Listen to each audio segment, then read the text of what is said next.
My skin got a story in it. Old rose in my bones. They call me by a number, but I know my name at home. Chain on my neck, but the line still lives. The way I walk, the way I get. Less to the promise, that's where I fit. I've been chosen, I can feel it. Tell me who I am when the mirror won't lie. Tell me where I came from. It's written in my eyes. I was set apart long before the hurt. The son of the promise.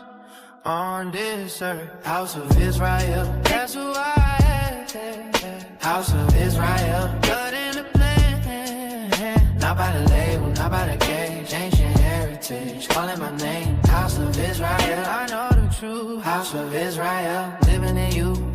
They try to bury kings in the headlines. Tried to paint my crown in shame, but the whole world still find me. When I speak and I pray, from the fields to the blocks, still rising. Through the fog, still a sign. Every wound got a witness, every scar got a sign. I'm not lost in the crowd. I'm not here by mistake. There's a covenant on my breath, bro, that the world can't break. Tell me who I am when the mirror won't lie. Tell me where I came from. It's written in my eyes. I was set apart long before the hurt. The son of the promise on this earth. House of Israel, that's who I am. House of Israel, blood in the plan. Not by the label, not by the cage, ancient heritage, calling my name. I'm House of Israel. I know the truth. House of Israel. And if they strip the names away, I still stand on what was spoken. If the world don't see the line stays unbroken. From father to son, through the night, we remember. I was made for more than sight. I was made for the sinner. House of Israel, that's who I am. House of Israel, blood and the plan. Not by the label, not by the cage, ancient heritage, calling my name. House of Israel, I know the truth. House of Israel.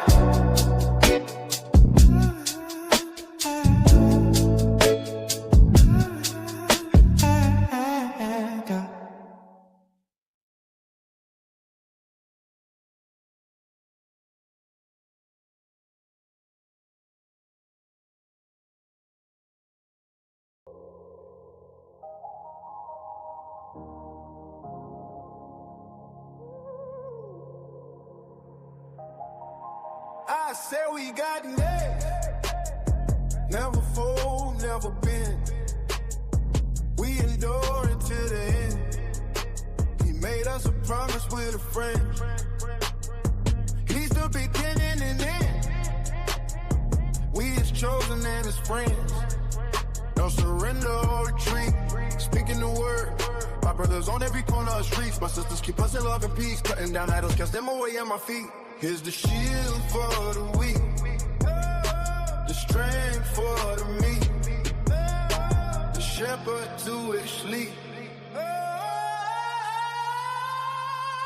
I said we got next, we got next. I get my flesh in check, get the lost bind them around my neck. Romans 9:1, we got Deuteronomy 6:7, next step. Revelations 21:12, we got Romans 9:13, next step. Next step.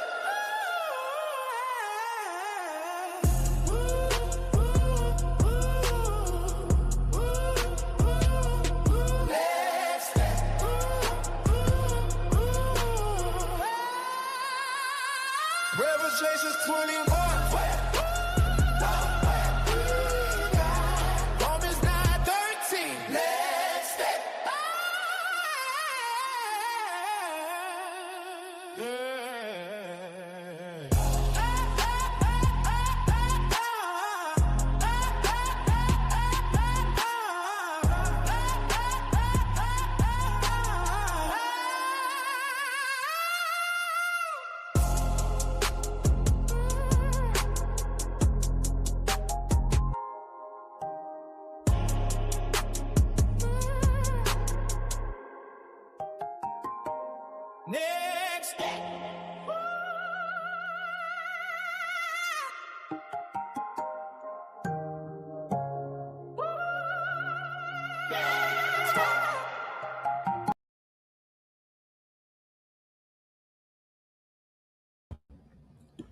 Shalom, shalom, shalom. Shalom. Khan. All praise, honor, and glory to you. How about Shema Mashiach Yahushai? You know, double honors to the elders, still waking up the lost sheep of Israel in these last days. You know what I mean? Kwame Yasha'Allah, rise Israel. We got next. Okay, this is what this class called. We got next. I'm your host. Right. Yeah, and my swordsman for today. Kabar Ash. Ball Ash. You know what I'm saying? All praises the Water King. Khan. And so this class, right, we're going to start with the Lord's Prayer, but I just want to give a brief insight into the class. Is we're going to go through a plantation. You know what I'm saying? We're going to go through a plantation in South Carolina, and I got the film, and we're going to talk about it. You know what I'm saying? How Esau was living, how we were living, and we're going to show the receipts, the pictures, and all that. Okay. And then we're going to, get into, some current events, right, that have been taking place. Earthquakes, what they call tsunamis, Heat waves, floods, biblical floods. So it's a lot to unpack, but we're going to talk about it. You know what I mean? So let's first begin with the Lord's Prayer in Paleo Hebrew. Abanawa, Shemayim, Kodash, Haya, Shemka, Yahweh, Malachwaka, Thaba'ah, Ratazaka, Haya, Aisha, Baratazah, Kawa, Haya, Bashamayim, Natananawa, Lacham, Kau, Yawam, Wasalaf Nawa, Kabawaf Nawa, Kasalaf Nawa, Kabawaf Nawa, Wala'a, Thabi Nawa, Banasai 1, Abal, Hawashai Nawa, Mayan, Rai, Kaya, Laka, Hamalakwaf, Wa'ala, Watapalarov, Lablamyam, Aman. Khan. Okay, so said it at the beginning of the class, but I'm just going to reiterate, fair use act. And, hopefully everybody had a decent couple weeks, you know what I'm saying? Here in Babylon, making the best of a bad situation, but then seeing the results, that the Most High is the judgments that the Most High is putting on the earth. Okay, because we are one step closer to that day. All right, let's go. Let's bring out Isaiah chapter 2 and verse 2.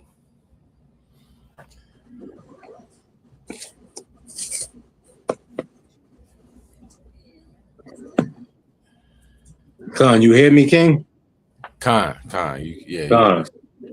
It's the book of Isaiah, chapter 2, verse 2. And it shall come to pass in the last days that the mountain of the Lord's house shall be established in the top of the mountains and shall be exalted above the hills, and all nations shall flow unto it. Khan, so, so we're going to be the top tribe. We're going to be the top nation, top group of people. You know what I'm saying? The Lord's chosen people. You know what I mean? Everybody's not going to be on an equal playing field, just like in this kingdom, everybody isn't on an equal playing field. It wouldn't make sense. Okay? Wouldn't be just. You know what I'm saying? The things that they've done is going to happen to them. Things they've done to us, Salakia, is going to happen to them twofold, right? And we're going to be looked at as, the leaders in our, in our rightful place. You know what I'm saying? The world was made for the Israelites, so-called Black, Hispanic, and Native Americans. Read on. Verse 3, and many people shall go and say, come ye, and let us go up to the mountain of the Lord, to the house of Yahweh of Jacob, and he will teach us of his ways, and we will walk in his paths. For out of Zion shall go forth the law and the word of the Lord from Jerusalem.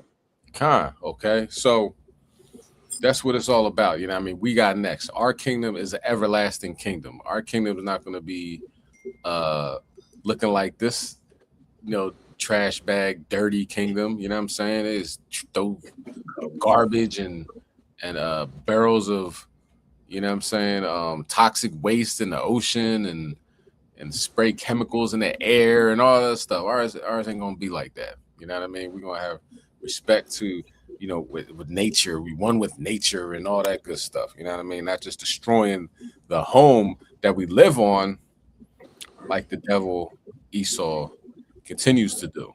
All right. That's right. So without further ado, I'm be putting on this video. I'm be pausing it to, you know, bring out some scriptures and everything like that. Check this out. You know what I mean? This is Nathaniel Russell's house, right? Nathaniel Russell was a slave owner, but they call him a merchant. You know what I mean? They call him a planter. You know what I'm saying? Rather than the diabolical beast that he is.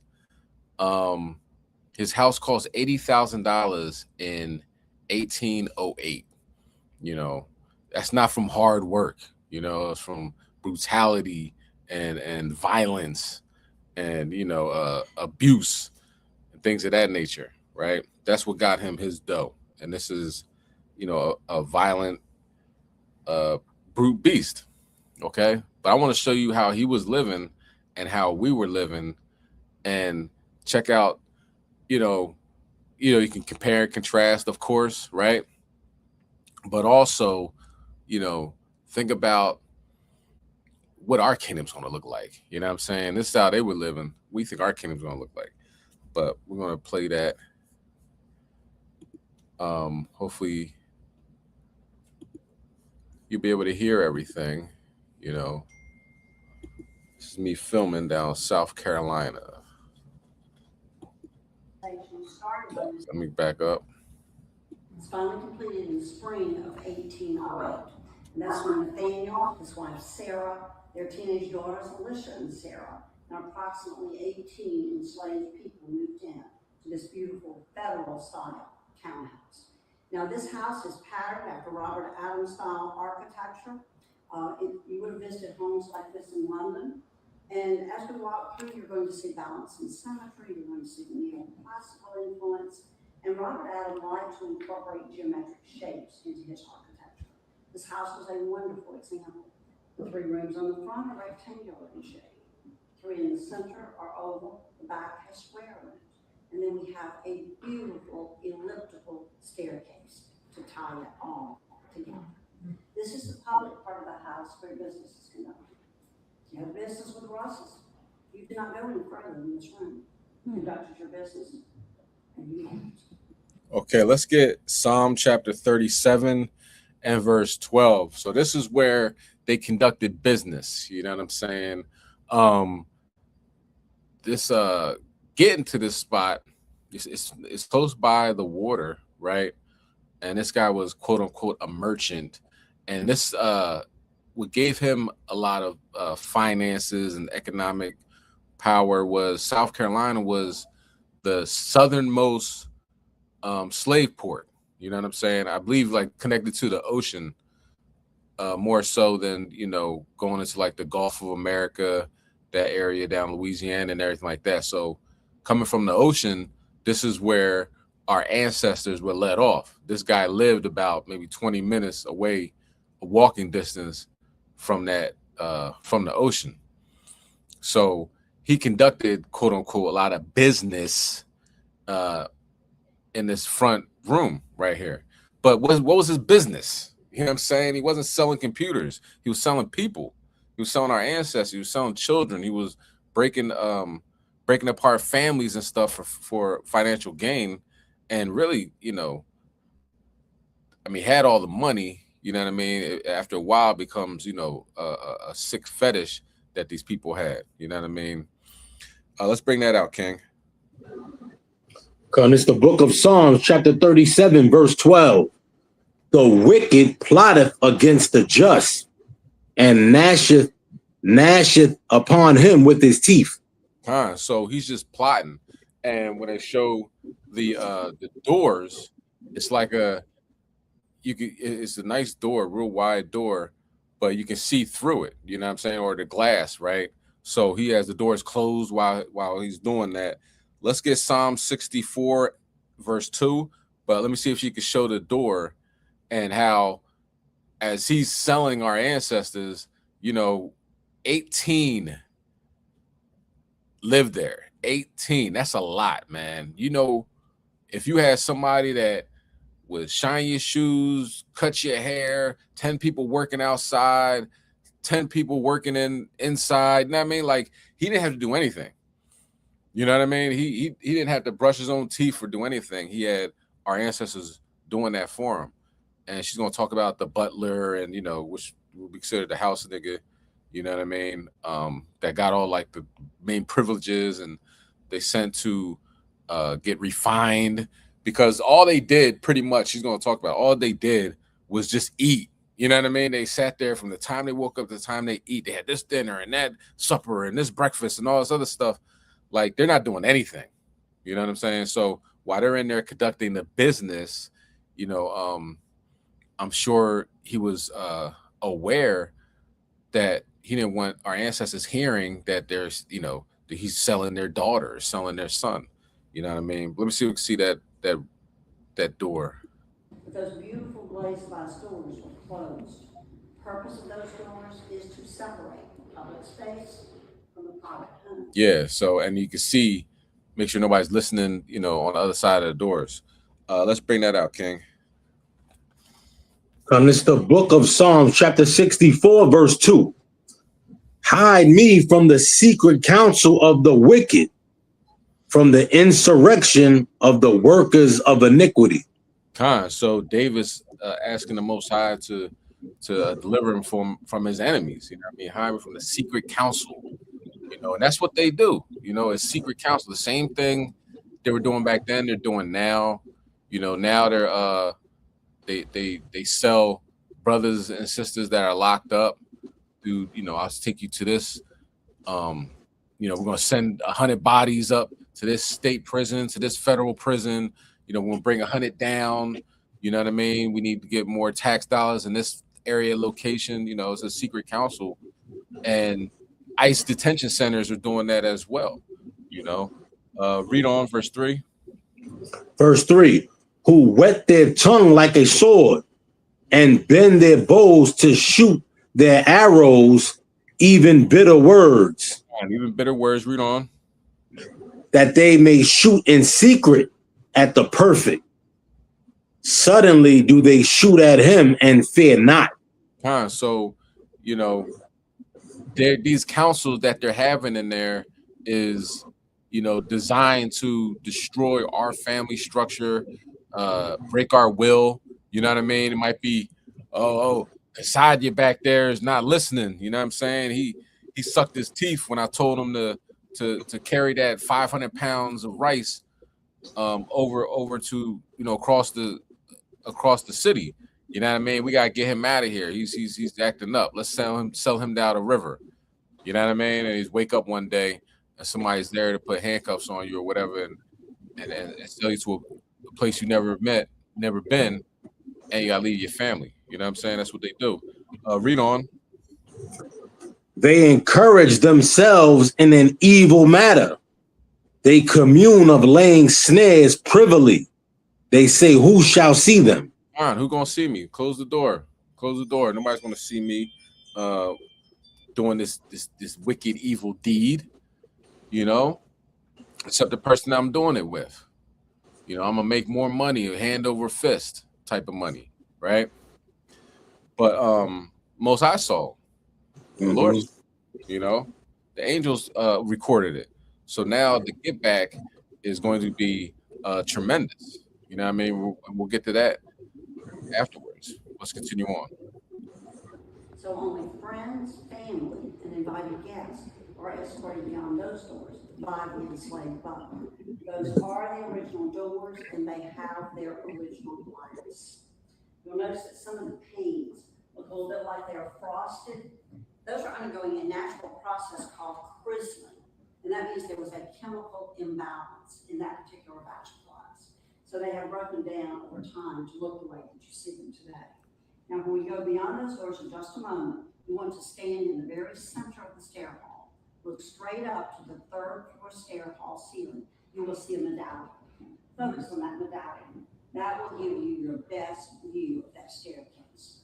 A window has been cut out underneath. You can see the construction. It was built using mostly wooden pegs. But on your way in, you may want to take a quick peek in Mr. Ross's office. We have one Windsor chair in there. That is one of two pieces of furniture in the house that we know the Russells owned when they lived here. That Philadelphia made Windsor chair was analyzed to see what the reproductions you're sitting in should look like. So we think that chair lived its life in this room. All of the other furniture that you see throughout the house today, the artwork, the china, the silver, the maps, they're not original to this house, but they are period pieces. They tried to keep everything within the late 1700s, early 1800 time frame. And I also want to mention the painted floorcloth to you. They like to use these in these public spaces. They were easier to clean than carpets. They painted canvas or sailcloth. Well, in the kitchen house, which we will go into at the end of the tour, we have found thousands of artifacts. Those are Masonic tiles. One of them was a fragment of painted floorcloth. When it was analyzed, it was Russell time period. They believe it was used in this room, damaged, moved to the kitchen. So after they analyzed that little tiny fragment, did additional research, they came up with this design to replicate what they think the Russells used in this room. This inner Greek keyboarder was on that fragment. So that's what the design and the colors have been based on. Any questions so far?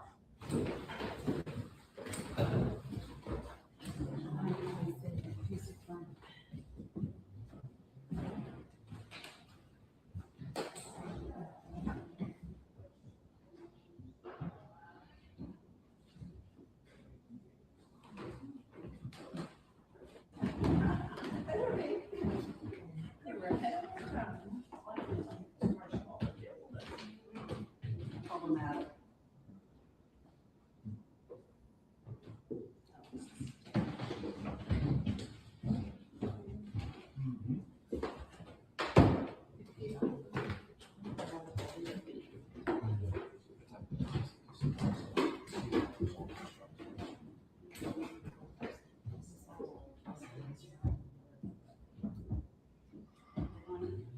All right, these are the free flying floating stairs, and this is the architectural feature for which this house is best known.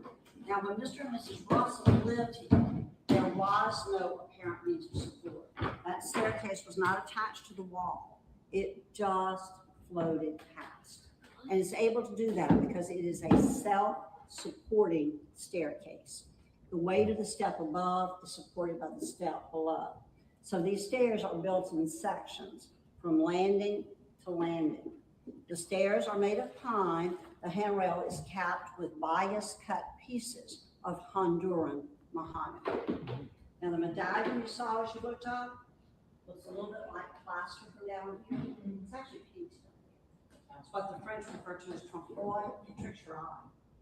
Look above my head at the top of the stair hall. You see the trompe-l'oeil crown molding. We have that on all three floors. There's a different design on each floor, and they found enough of the original to reproduce it. The gold is the original color of the stair hall. Our paint expert, Susan Buck, who works out of Williamsburg, removed about 22 layers of paint to determine this is the color the Russells used. Now, she also removed paint from the doors, and they discovered these are South Carolina pine doors. They have been painted to look like Grange mahogany. So all of the interior doors, original to the house, restored to that 1808 faux mahogany finish. Mr. Russell is not saving money. Mr. Russell is being fashionable.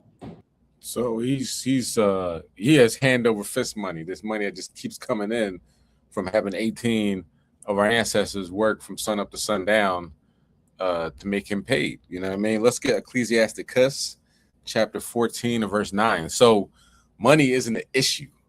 You know what I mean? Some houses today that don't cost $80,000, or with the housing market, the houses are getting more and more expensive. But you can imagine, it's $1 million house pretty much back in that day. You know what I'm saying? And everything is just top of the line, And this is really what she's talking about. She's they say slavery's over, and it was a long time ago and everything, and we say that our ancestors inherited the trauma and the oppression and the Willie Lynch syndromes and everything else that came with slavery, and they say, oh well, that was a long time ago. We didn't make money off of slavery. I mean, a lot of people can't say that, but Esau's proud. He'll say things like that. But keep in mind that this tour is still making money. It's still making money off of slavery. You know what I mean? Each ticket cost like $90. You know what I mean? It wasn't cheap. So they're making money still to this day off this plantation. Okay, but let's bring that out, King.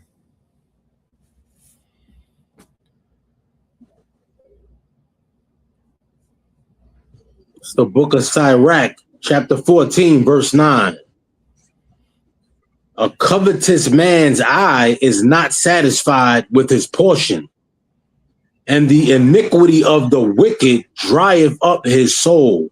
Like he's never going to have enough. There's let me get that. It was that mahogany. Let me get that from France. You know what I'm saying? Let me get a staircase that is not attached to the wall. I need that design. Who do you think built that staircase?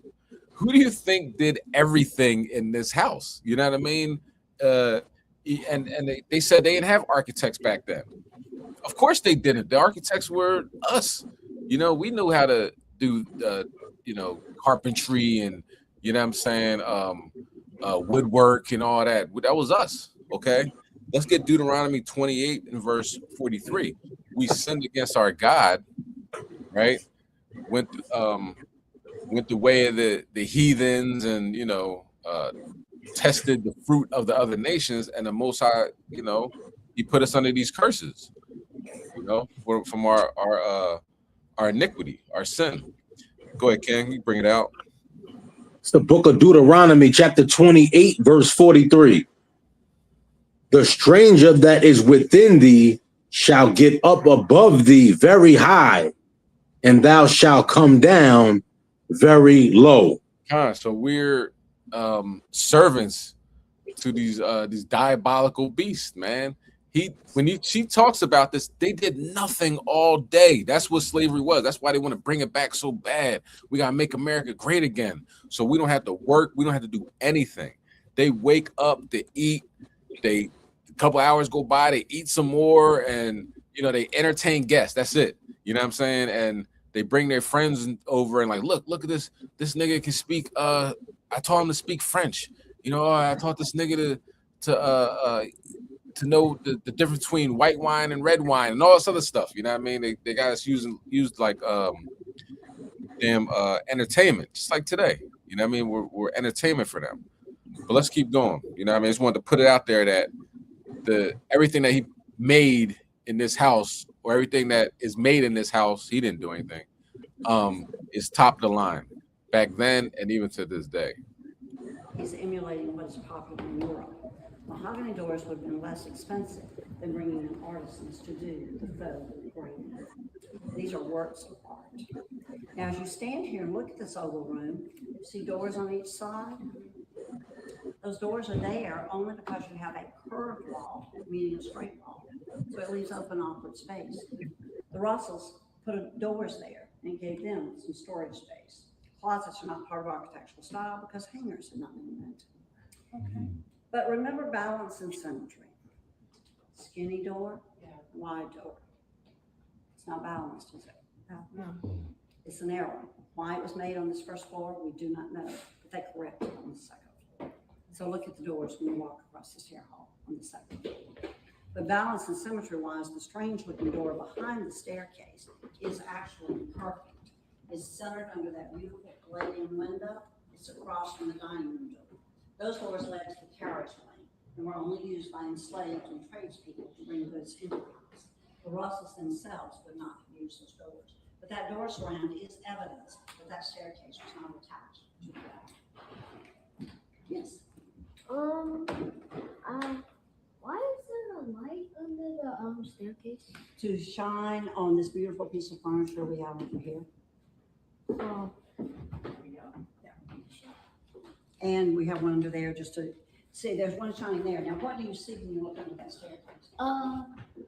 A trap door. There you do, and see that light helps to show that up.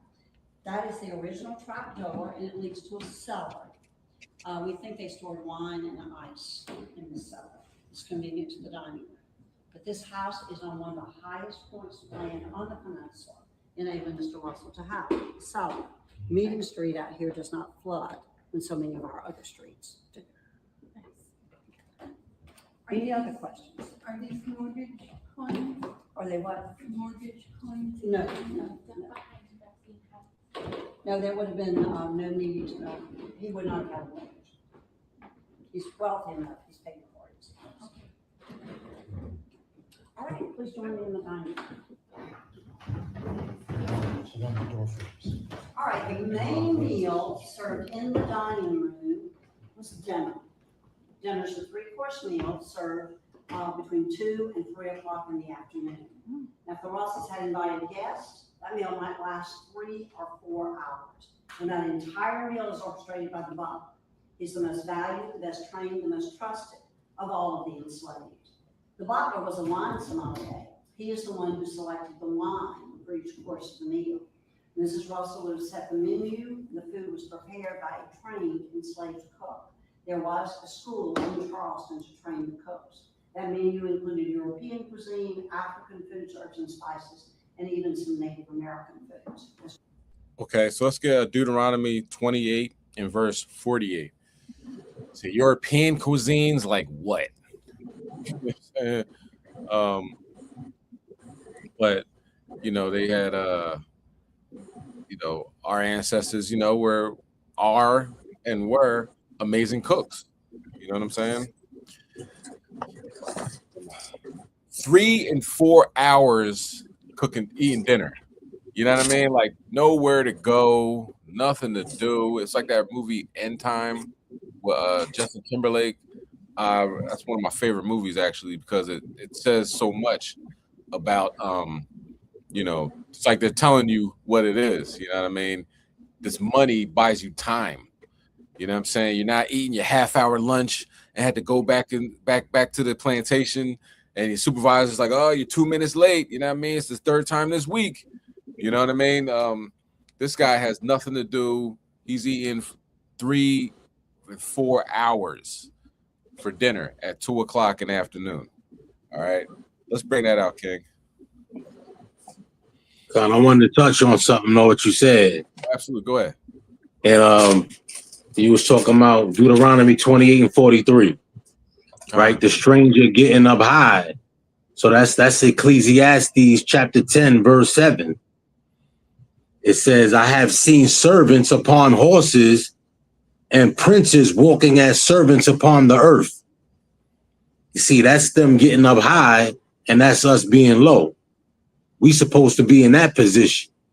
But you said we disobeyed the Most High, and he put us in as servants.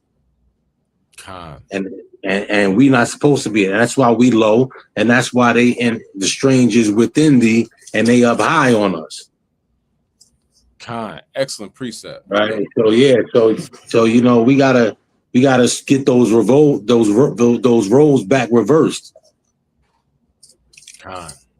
And how we do that? By following the law, statutes, and commandments, and coming back to them.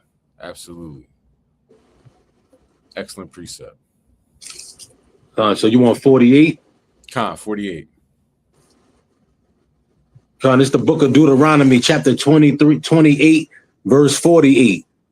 Therefore, that shalt thou serve thine enemies, which the Lord shall send against thee, in hunger and in thirst and in nakedness and in want of all things. And he shall put a yoke of iron upon thy neck until he have destroyed thee. Khan. So we were talking about this. This was a cruise I went on, right? So as I'm with the people I went with, they were like, and I was thinking the same thing. All that water. I'm like, damn, this is where our ancestors made that journey, that voyage from the west coast of Africa to the Americas. And it's not, it's a long journey. It's nothing but water. You know what I'm saying? You got storms and boats rocking and all that. People getting sick, and you know what I mean.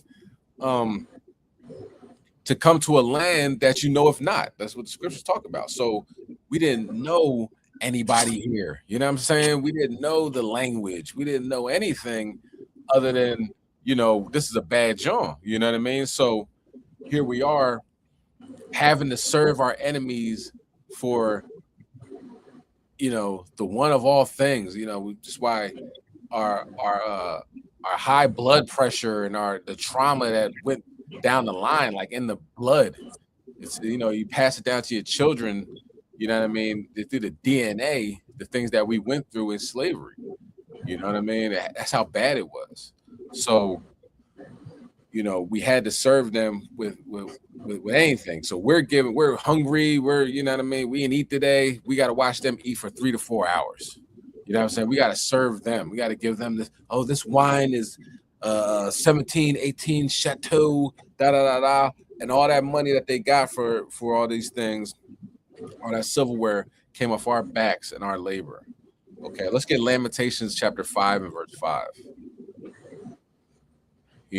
Very humbling experience. You know what I mean? Once you know, you know what I'm saying? Once you have read books about what really happened during slavery. You know what I'm saying? She left all out, the buck breaking and the statutory rape and everything that we know went on a daily basis. She conveniently left those things out. You know what I mean? Having a woman, one of our women having a baby and immediately taking the baby away and selling them to another plantation. You know what I'm saying? Taking our children away from us. Okay. God. She missed all that stuff. Go ahead, you can bring it out. It's the book of Lamentations.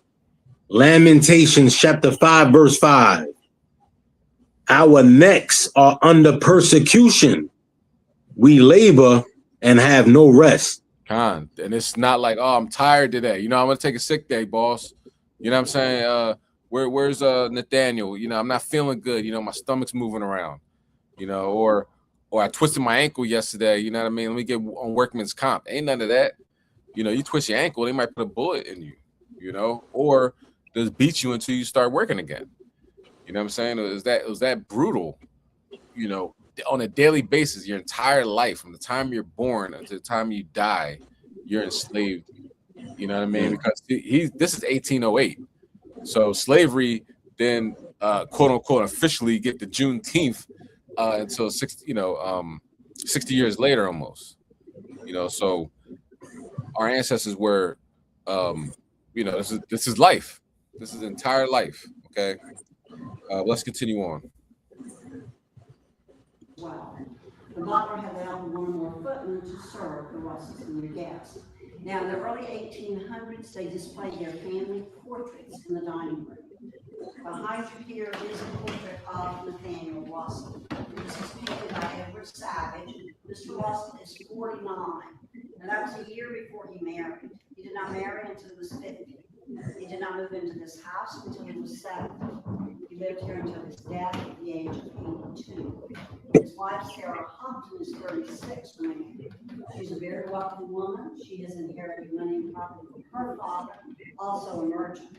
Before they married, Sarah asked Nathaniel's son Mary. He agreed. She continued to control her money and she continued to manage her property. throughout. Over the sideboard is a portrait of the older daughter, Alicia, when she was about 6. She was 19 when they moved into this house. She married a year later at the age of 20. She married extremely well. She would marry Arthur Middleton, namesake and nephew of Arthur Middleton and Middleton Plantation, and one of the sons of the Declaration of Independence. Her younger sister, Sarah, 4 years later, married this gentleman, the Right Reverend Theodore Jehoon. Now, he was rector of St. Michael's Church down in the corner of Meeting and Broad. He's the second bishop of the Episcopal Diocese of South Carolina, but only lives 4 years after he was settled. That nigga's name is Demon. She said Demon. Uh-huh. Reverend Theodore Demon. That how you spell demon? That's a demon right there. You know what I'm saying? And talking about he knows the scriptures. Let's go to Psalms 50 and 16. My name is Theodore Demon. Nah, you got the right last name. I never met nobody that had the last name Demon. And if it would be somebody, it would be Esau. You know what I mean? Who else would carry that title? Go ahead, King, you can bring it out. What you want, 60? No, Psalm 50 and 16. All right, come. This is the book of Psalms, chapter 50, verse 16. But unto the wicked Yahweh saith, what hast thou to do to declare my statutes, or that thou shouldest take my covenant in thy mouth? Yeah, he worked down the street as a reverend in St. Michael's. You know what I'm saying? You know, what do you have to do? Why you got the Bible in your hand? You got slaves. You know what I'm saying? They go. That's how the the hypocrisy of Esau is you know, it's unmatched. Walk into a building every day to, you know, read the Bible and stuff. You come home, there's slaves. You have a people that you beat and abuse on a daily basis. You know what I'm saying? And you know, and after church, of course, that's when they had the picnics, right? What we gonna do today? You know, I don't know. Let's go lynch somebody. You know what I mean? How many lynchings did they have down in Charleston, South Carolina in those days? You know, I'm sure that was a part of daily life, you know, murder and rape. Can you read verse 17? Verse 17. Seeing thou hatest instruction and casteth my words behind thee. You're not paying attention to none of that. Treat your brother as you want to be treated. You know what I'm saying? You know, love the Lord thy God with all our heart, all that mind, all that soul, and you know, love your brother as you love yourself. They ain't listening to none of that. They throw that right behind them. All right, let's continue on. Marriage. He dies from yellow fever. So Sarah returned to the Russell house a young widow with 3 children under the age of 4. She lived in this house, shared it with family until her death. She never remarried.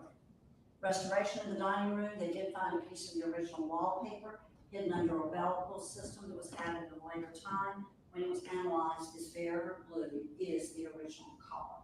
The narrow wallpaper border you see in here and the window treatment are very typical of the time period. Any questions about anything in the dining room? The octagonal piece, that is a wine cellarette. You lined with lead, you put ice in there.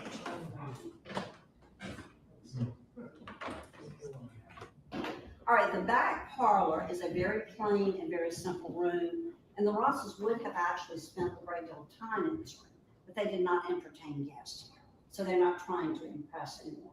Mrs. Russell ran the household from this room. She would have given the butler, the housekeeper, and cook instructions for the day. She probably wrote out her menus here, kept her books here. Breakfast might have been served in here about 8 or 9 in the morning if they didn't take it from their bedchamber. Their supper, about 8 or 9 at night, was served here. Supper is a simple meal. It consists of leftovers from that larger meal earlier in the day. But both of those meals were probably served on blue Canton Chinese export porcelain like you see on the table. That was the Russell's everyday dinnerware. And Mr. Russell's ships went all over the world, and he had one ship named the Russell that made a round-trip voyage from Charleston to China. When it returned, it had barrels of this on board. We have found the ship manifest. We have found numerous shards of that in archaeological digs here on the property. Now, the foundation had to restore the square configuration to this room by putting in a false wall. When the Russells lived here, the house would have ended there with windows. Those windows looked out over a work service area. Livestock pens, vegetable garden, herb garden, even a small fruit orchard. So that's probably another reason for not entertaining here. Also in 1808, the main house and the kitchen house were not connected. So all of the food cooked in the kitchen had to be brought across an open space into the main house, and it was brought into that small room behind us, which is called the butler's pantry. That's where they would have made their final preparations on the food before it was served. Now, in just a moment, I'm going to ask you to follow me through the butler's pantry. We will go up some stairs built in the 1950s by Historic Charleston Foundation. But the Russells had a back staircase. It was narrow, it was tightly wound, it had no handrail. It went all the way from the first floor of the butler's pantry to the attic. That is the staircase the enslaved used as they went about their daily chores. Only the butler would have used that grand staircase to escort the guest to the second floor. Any questions before we go upstairs? All right, follow me up to the second floor, please.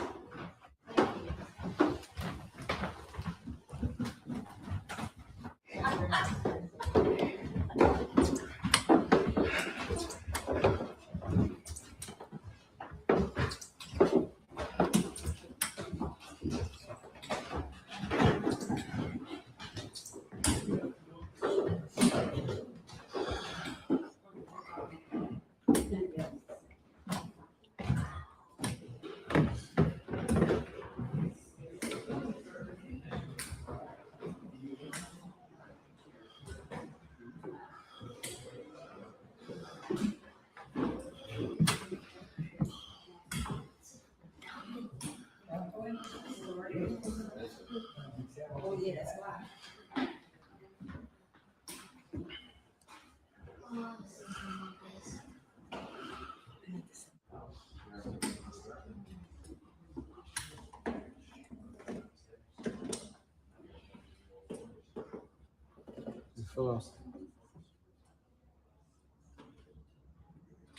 Who played the harp?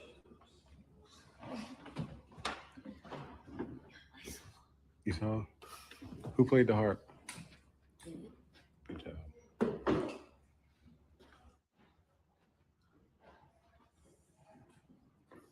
Shaboo. Shaboo.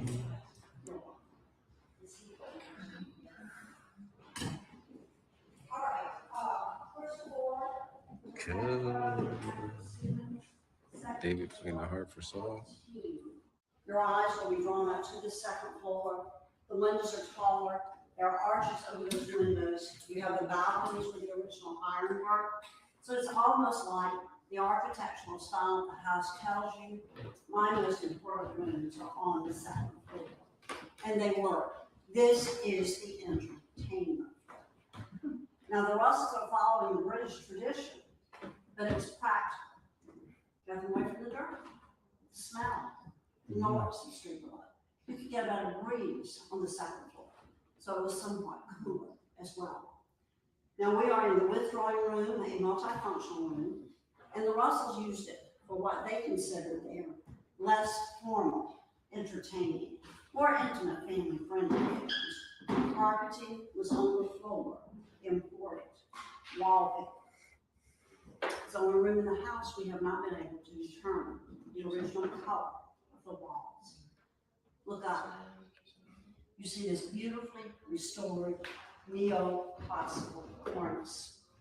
When they removed paint from that cornice and discovered 22-karat gold gilding, they were surprised. Thought maybe it had been added after the Russells lived here. But they found a letter written by the oldest grandson, Nathaniel Russell Middleton. And in that letter, he talked about coming back to visit in the house after it was sold in the refurbishing of the gold gilding. He remembered as a child. So that placed him in the Russell time frame. Tea ceremony in Charleston, just as in England, very important social occasion. Mrs. Russell entertained guests for formal tea in this room. And they might have sat at the table similar to the one we have. One of the slaves brought an urn filled with hot water from the kitchen house up the back staircase to this room. Teas prepared. Mrs. Russell's guest served. Now, a group of ladies who probably had tea in this room with Mrs. Russell was the Ladies' Benevolent Society. And that was a charitable organization started by Mrs. Russell and her sister to help the poor and the sick in Charleston. Both daughters were active in that group, and that group does still exist today. Now, downstairs, I told you she had a marriage contract. She took her forward thinking into the Ladies' Benevolent Society as well. They wrote into their bylaws their treasurer had to be a single lady. They did not want the husbands to have any control or say over their funds. Those funds were kept in this rectangular box. That is their original charity box. Behind you is a second portrait of Mr. Russell, painted by John Wesley Jarvis. We think Mr. Russell is in his 70s. That is the case. He was living in this house when that portrait was painted. Now, he was benevolent as well. He started the New England Society to help widows and orphans of men who were lost at sea.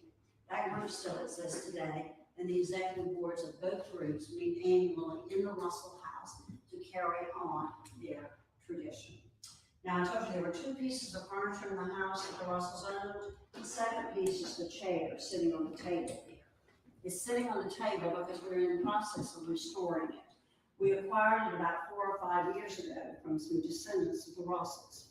And it had been in the family for 2 centuries. When we acquired it, it was black. Well, they sent it to Williamsburg for analysis and discovered that was not the original color. So they are restoring it now to the way it would have looked in 1800.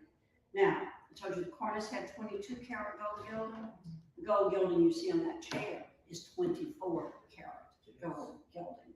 The conservator said the Russells probably had a set of 6 of those chairs.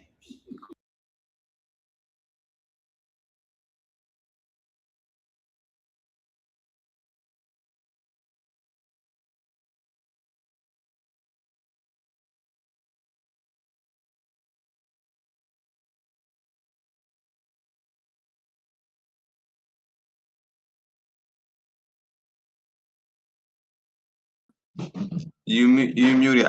You muted. Slocky, y'all. I was saying that think about how, you know, centuries of being passed down from generation to generation, 2 centuries of gold chairs. You know what I'm saying? 6 gold chairs, like they sit on gold, same thing like Donald Trump. So when they talk about, oh, slavery was a long time ago and pull yourself up by your bootstraps, you inherit gold chairs. You know what I'm saying? We inherit debt and trauma. Let's bring that out. Job chapter 12 and verse 6. And obviously the Russells, they're like, yeah, go ahead, you can take it. You know what I'm saying? You can put it in great granddaddy's old house. You know what I'm saying? We're wealthy enough where we don't need it. They said the foundation he's part of that helps children of the merchants that die in sea, you know what I mean, that crash their boats or whatever like that. And they meet still in the Russell house. So what really has changed? You know what I'm saying? They meet in the slave master's house to have this conversation where, of course, we were never thought about, to give any type of benefit to our children, that had anything go wrong while on the ship. It's not for us, right? So that's how they keep the money flowing through their community. Go ahead, can you bring it out? The book of Job, chapter 12, verse 6. The tabernacles of robbers prosper, and they that provoke Yahweh are secure, into whose hand Yahweh bringeth abundantly. Time. And, it was part of what the Lord said would happen. You know what I'm saying? If we don't do what we're supposed to do, then he's going to give, the kingdom pretty much rulership to the Edomites, to these people, he says, to a foolish nation. Let's get Slakia, Deuteronomy chapter 32 and verse 21. You know what I mean? So, you know, they're fine. They're fine. So when people say, "Oh man, Gentiles salvation, man, they need salvation from what?" You know what I'm saying? Like, Right. how Yeah. blind are you? You know, what they gotta they cut their finger counting the money? Like, what do they need help for it? You know what I'm saying? You know what I mean? Just walking to this house, I see the people that live in the area. So it's like they're downtown, like Philly would have Old City. You know what I mean? That's like their location. It's all Edomites. You know what I mean? I seen Jake down there. Jake is just sitting in the shade, like, man, you know what I'm saying? That look on his face. You know, what's going on, brother? What's going on? You know what I mean? You could tell real recognize real. And then you see a couple Jakes that are just like uppity and like, I'm not paying you no mind. I seen him walking with Esau and everything like that. That would be the butler. That would be the house nigga that can only, he's the one that can walk up the spiral staircase. All you other niggas got to use the other staircase. You know what I'm saying? So nothing really has changed is what my point is. You know, so these other Israelite camps that want to bring Esau in, Esau's fine. You know what I'm saying? He sits on gold chairs. He's all right. You know what I'm saying? He's not even trying to make it into the kingdom. He's like, why would I leave this to go wherever y'all at? Like, I'm good where I'm at. But it's our people that are just constantly trying to bring Esau in. What about the white man? You notice they never talk about East Indians. They never talk about Moab. They never talk about any other nation. They talk about their slave master, and that's a slave mentality. All right. Go ahead. Can you bring that out, Deuteronomy? Chapter 32, verse 21. They have moved me to jealousy with that which is not Yahweh. They have provoked me to anger with their vanities, and I will move them to jealousy with those which are not a people. I will provoke them to anger with a foolish nation. So the tabernacles of robbers prosper. Let's continue on. Any questions about the withdrawal? All right, so we'll go through those doors. I'll be going with the butler when the equipment served them tea. They socialized, waited for their companions to rejoin them. And there's probably musical entertainment sometime during the evening. In those days, every young lady is expected to play a musical instrument. Mrs. Russell played the harp. The older daughter, Alicia, was very talented on the pianoforte. We have some of her music, very difficult to play. Some of the enslaved were classically trained musicians, so music was an important part of their social events. Now, because the drawing room is for the most formal entertainment, this room is lavishly and expensively decorated. They said when the Russells moved in 1808, finest drawing room in Charleston, if not on the entire East Coast. Carpeting on the floor. This is a reproduction of a Brussels wool carpet in a floral and swag design taken from the early 1800s. The wallpaper is the original color. When the surrounds have been painted their original color. Look at the prints down near the windows and the fireplace. Those are blocks of wood, though painted to look like the semi-precious stone blue eyes. Look up. You see the original plaster cornice. That is a Gothic design taken from the London pattern book. And when I first started working here, it was painted solid gray. It was beautiful. Restoration has made it magnificent. It brings out all of the detail. And this is the only room in the house that had a chandelier. Chandeliers are expensive decorative items. They only use them in their most important rooms. And candles were expensive and used sparingly. Mirror panels behind you are designed to reflect the candle light in the natural light. If you look at about the third row down on these mirror panels, you'll see that chandelier reflected 3 times. So they're designed to make it appear you're burning 3 times the number of candles that are actually in use. And if you stand in the right place, you can see 3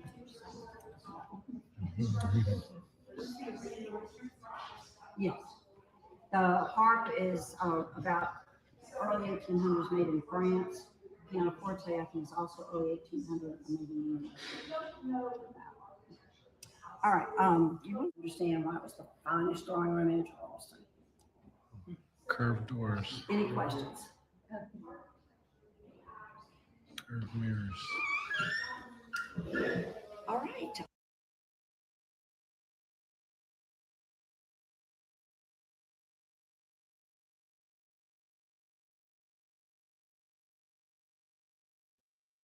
Take temporary the Russells, sister of Edward Rutledge, youngest signer of the Declaration of Independence.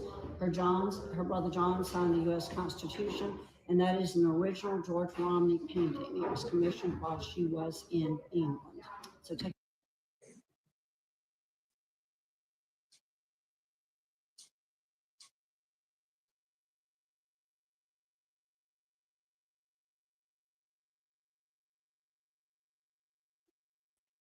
You mute. We can't hear you. You mute.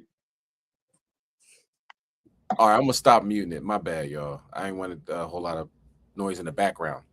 What I was saying was that fake beef, you know what I mean? The North and the South and everything. Of course, yeah, Civil War. I want my slaves. Like, well, y'all making too much money with slaves, and you know what I mean? We ain't having that. You know, y'all getting too powerful. But they intermingled. They intermarried. This woman was married to the signer of the Declaration of Independence over there in Philadelphia. You know what I mean? He was getting stuff from Philadelphia. You know, the chairs and all this other stuff. You're gonna see he has like a little potty in his room and all that. So when it comes down to it, they're like, yo, you got money, I got money. Let's have our daughters marry. You know what I'm saying? Or my daughter marry your son. I mean, nobody cares about all that extra stuff. You know what I mean? When the South was getting too much money, North like, yo, hold on now. You know what I mean? Y'all getting way too much money, way too powerful, and we ain't getting none. So now we're gonna go to war. But they all friends, man. All right, let's continue. I'm gonna stop muting it. If it's a lot of noise in my background, please let me know. But I'm gonna stop doing that because I forget that I'm muted. A closer look and enjoy me. What's her name again? Mary Rutledge Smith. Mary Rutledge Smith.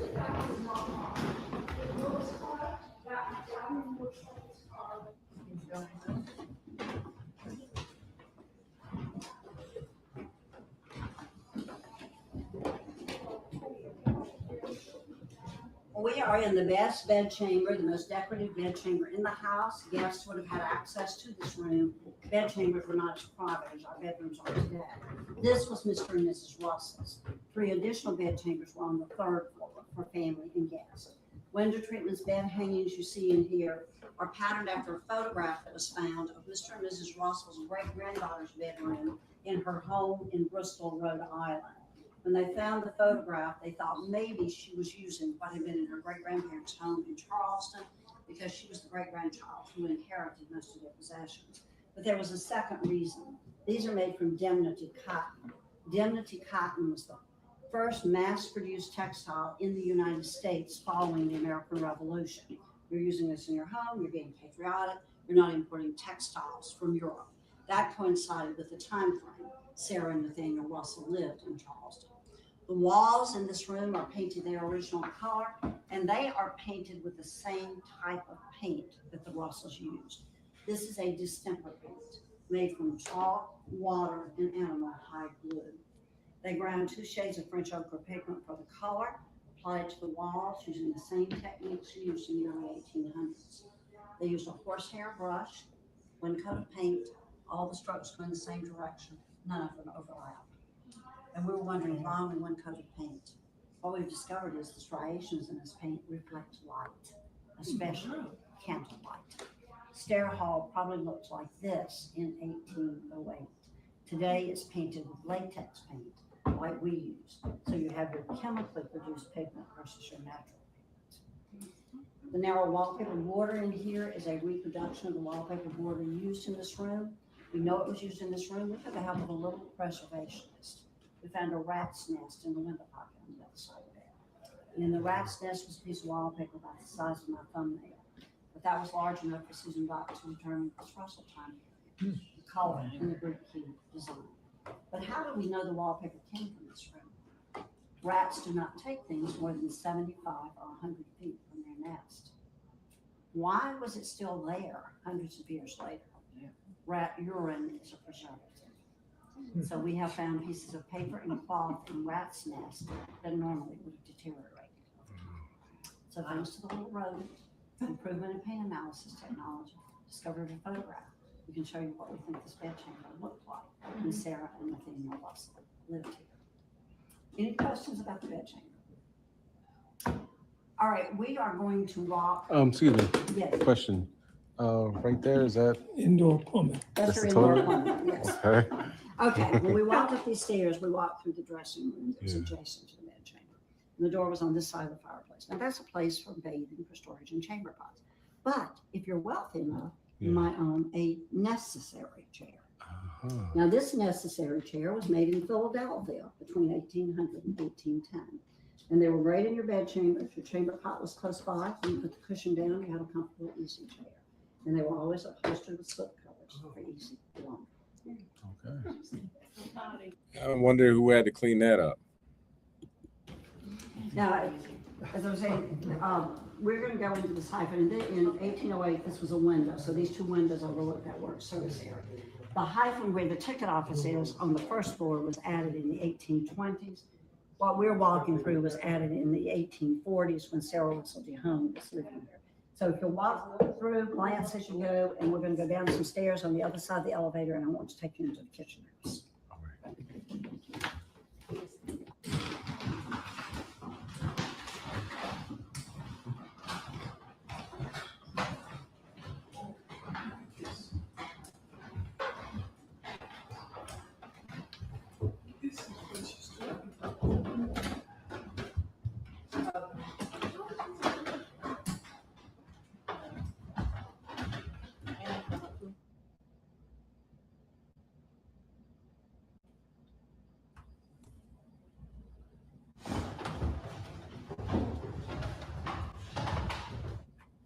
Negro land, check that out, right? So she kind of breezed over this. She was like, all right, just meet me downstairs. You can check it out. And da-da-da. Like, oh. Slow your roll, right? So there you go with Negro land, you know, where our ancestors came from, in west coast of Africa.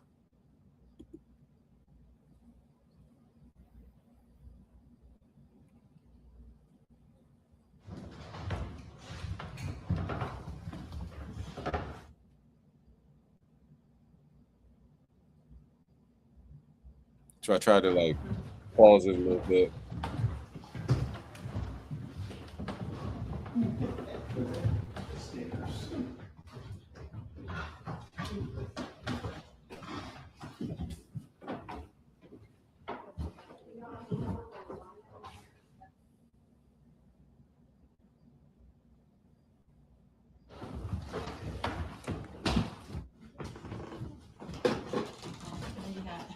Now down here, this is where our ancestors were.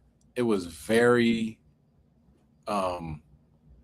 oppressive, man. Like, you know what I'm saying? Like everything else was like air conditioned and, you know what I mean, kind of comfortable. Got upstairs, you know, walking up the steps and everything like that. It was a little humid up there. Not really though. And here it felt like the world, like everything was closing in on you. You know what I'm saying? And I'm sure it was the temperature, one thing, but the fact that this is where our ancestors were, and you could feel that level of oppression. You know what I'm saying? Everybody felt it. I know I did. And my family did. They love to show this stuff off. Con. They love showing this. This is what they do. They showing it off. This is what they doing. Yeah. It was their history. Con. It was a guy that had the backwards hat or whatever, his hat backwards. Every time we only black people there, right? So you know when they're there, they're like, yeah, this is it, man. Trump's gonna bring us back to this. You know what I mean? They probably excited, but they were, you know, since we were there, they were like, oh, this is the black eye of the South, and oh, it's terrible, blah blah blah. Main man, every time she says something like that, main man just dipped off. Like, let me take a picture over here. He was taking pictures of nothing. He was like, I want to hear that. You know what I mean? Like, who we was with, it was like, this is the best thing that ever happened to us. You know, this is how life should be. You know, so you know that whole thing, like, oh my God, it's so bad. Oh, I wish I could take it back. I wish I could vote for Obama 3 times. They don't feel like they don't. That's all cap. We should know that. You know what I mean? They don't believe none of that. You know, this is the highlight of their life. You know, right?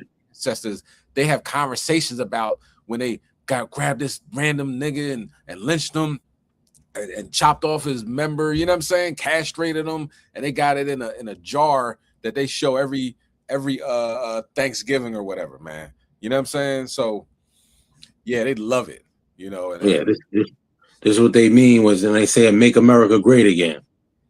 They want to go back to this. Yeah, man, it's crazy. It's really crazy. And when she talked about the rat problem that they had, you know, we diabolical.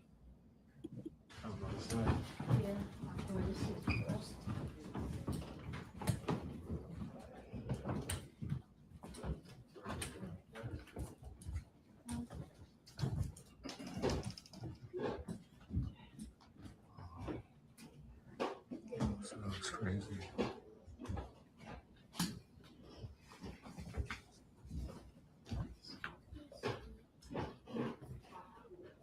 All right, the kitchen house is the area of focus or the foundation right now. Excuse me.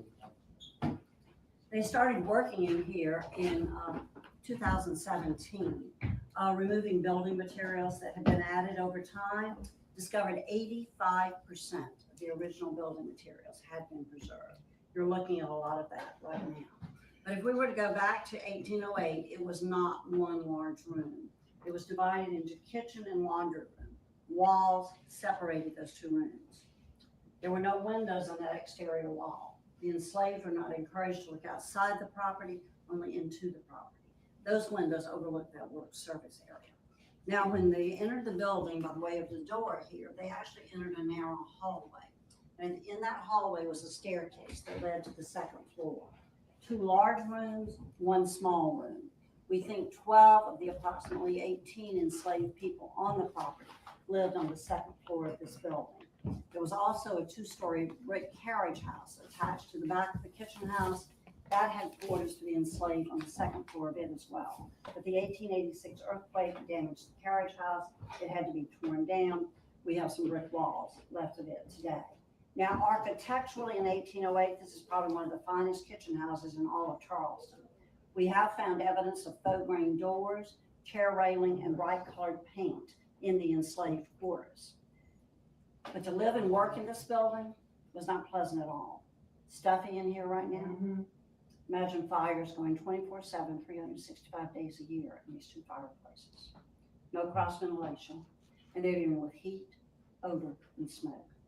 Or remember the rat's nest in this house? They used pest control in the main house, not in the kitchen house.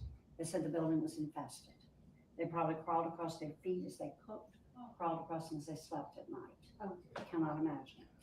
However, as you know, those rats are good preservationists. Of those thousands of artifacts found in this building and underneath it, many of them were in the rat's nest. Let's get Isaiah 47 and verse 6. It's like, yeah, it was infested, but that's a good thing because everything, you know, we were able to preserve. You know, it's not that bad that it was infested with rats.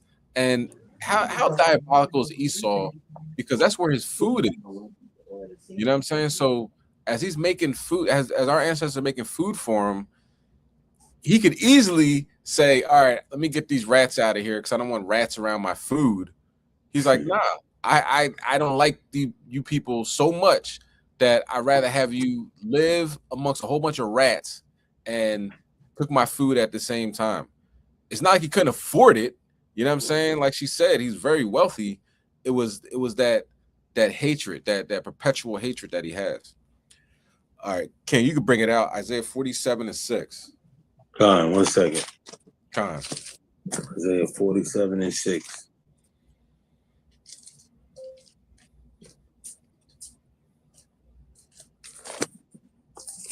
It's the book of Isaiah, chapter 47, verse 6. I was wroth with my people. I have polluted mine inheritance and given them into thine hand. Thou didst show them no mercy. Upon the ancient hast thou very heavily laid thy yoke. God, no mercy. You know what I mean? Living in squalor, you know what I mean? But having to cook all day, every day, having to keep the fires going all day, every day, having to make sure his clothes are good. You know what I'm saying? He didn't press anything. He didn't make sure he was good for nothing, but just working all day, every day, and having to go out in that South Carolina heat and pick his rice. Let's get Lamentations chapter 5 and verse 8. And look, you see how she said it was real slick. You seen it? She's like, yeah, it was infestation. It was horrible. But on the bright side, the rat's urine preserved all this stuff for us. And now I can have a job and every week still make money off this plantation. So it wasn't that bad. Diabolical, man. From 1880, blind, crippled, and crazy, man. These people are demonic, Like the boy Right. name. His name is Demon. So it is what it is. That's his name. All right, can you bring it out? Come on. It's the book of Lamentations, chapter 5, verse 8. Servants have ruled over us. There is none that deliver us out of their hand. Khan, you know what I'm saying? These are the servants. Esau is supposed to serve Jacob, because of our iniquity, the Most High, has us serving him. And he as the scriptures talk about in Isaiah, he shows us no mercy whatsoever. Right.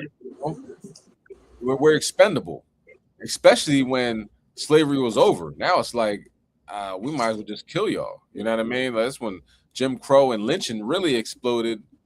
Lynching really exploded because if we can't use you to work for us, we'd rather not live anywhere near you. So that's when it was really picking Jake up and trying to kill him. You know what I mean? Let's continue on with this. We also sent mummified rats to a lab at the University of Pennsylvania. We wanted to know what they were eating, because whatever they were eating was being cooked in this kitchen. We found evidence of grains of rice, peanut shells, 2 types of grape seeds, but the most interesting thing found was the seed of a bitterroot melon. Anyone know what the bitterroot melon is? I didn't. It's a plant native to Africa. It was taken to Asia. It was domesticated.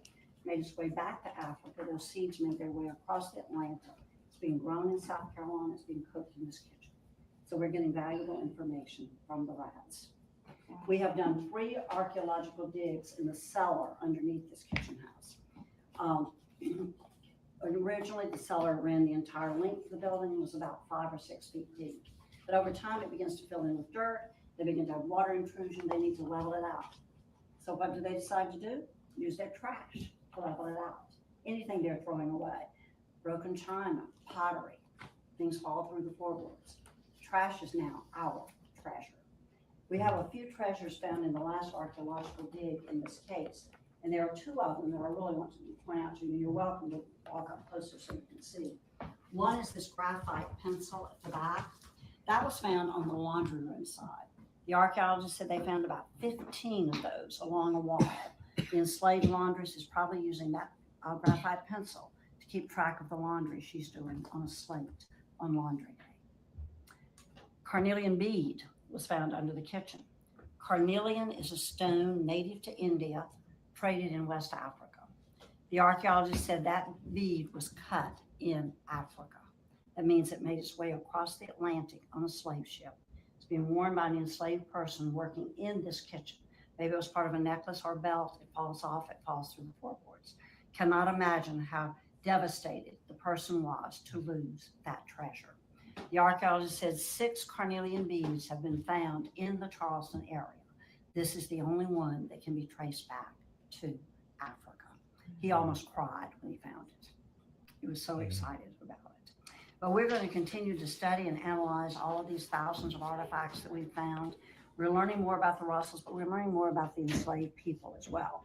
Our goal is to tell the story of the enslaved in the same manner we tell the story of the Russell family.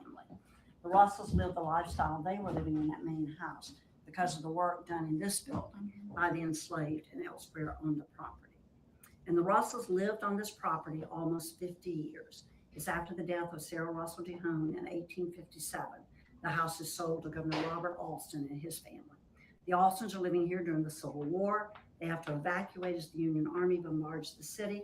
After the war, Governor Alston has died. His wife and daughters need to earn a living. They have been rice planters. Without slavery, that's no longer possible. So this house was repaired. Mrs. Alston and one of her daughters opened it as a boarding school for young ladies. 1870, they needed to sell the Alston estate for tax purposes. The house is sold at auction to the Sisters of Charity of Our Lady of Mercy. The nuns will use this house as a mother house and a girls' day school for 38 years.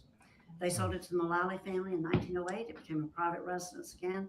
Mullally's made a number of architectural changes, sold it to the Pelzers, who sold it to Historic Charleston Foundation in 1955.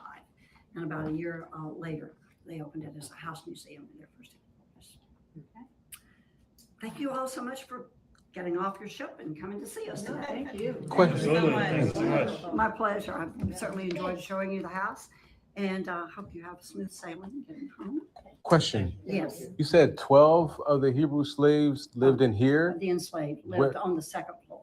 Okay, where'd the other 6 live? On the second floor of the carriage house. Okay. Yeah, more than likely, we're pretty sure the butler, the housekeeper, the cook, the laundress, those in the higher echelon of the enslaved definitely would have lived in this house. Probably the butler may have had that little room that might have been his. Okay. And then your carriage driver, the ones who took care of the livestock, the gardens and all probably lived. And it would probably all the women would have been in this building and men. And that's during the earthquake? It The 1886 earthquake damage, it had to be torn down. But the wall that you see looking through there, right there, Yeah. that was part of that carriage house. See? Anything else? Well, thank you. I don't know where to thank you very much. I'm going to go out the store and I will let them know you are out. Look at the, that's where our ancestors were. So stay tuned. Hold on.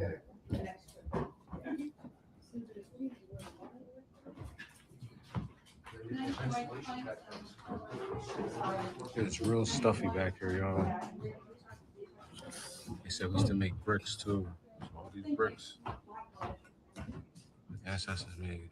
I think the Hebrew slaves used to play Jenga. Used to play Jenga with the way they're stacked up. Yeah. Right, the originator of it. Look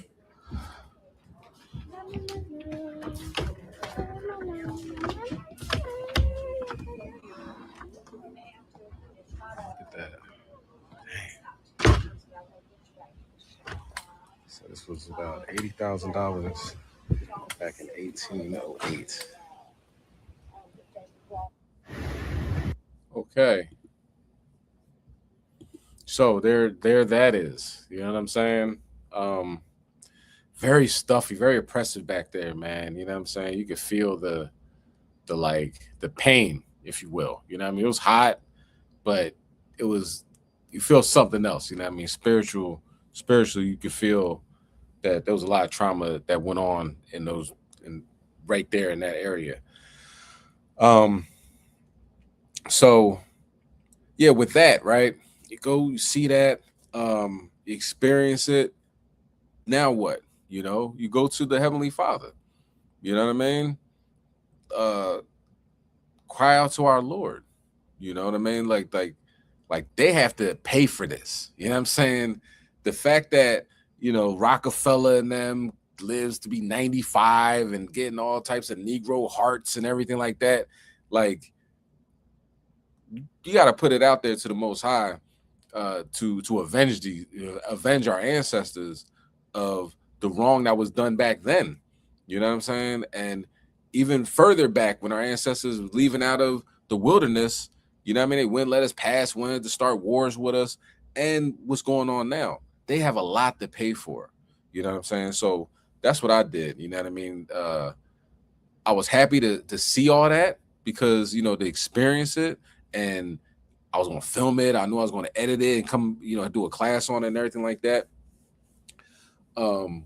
So, you know, we could really see, put things in the visual perspective rather than just, you know, reading it from a book or whatever like that. Seeing it is something is unique. You know what I mean?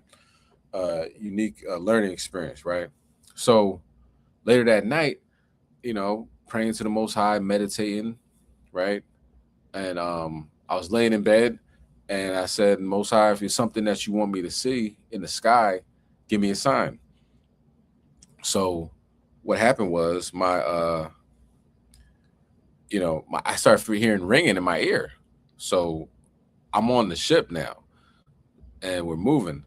So I get dressed, go out there, and it's a thunderstorm, you know what I mean, or lightning. Couldn't really hear any thunder. It's just lightning all over the place.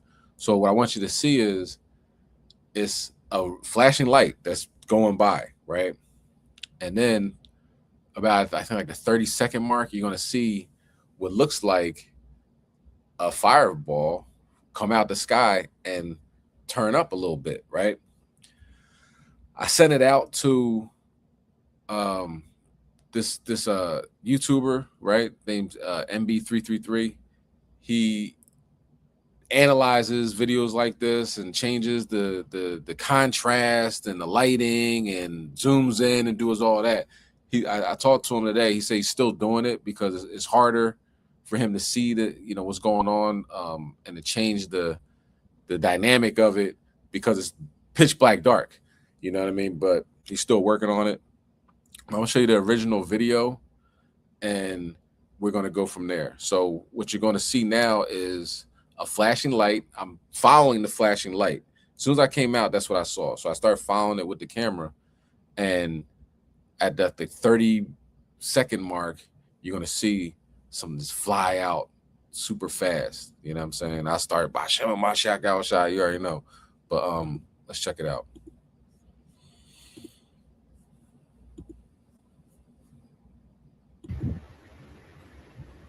Where's the flashing light right there?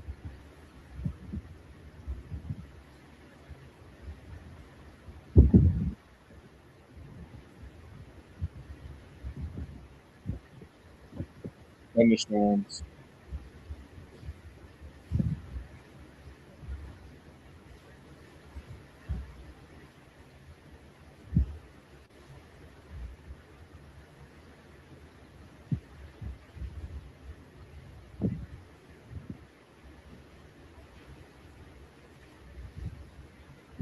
Yeah. Let's get Ezekiel chapter 1 and 13. I'll rewind it back, but they're going crazy.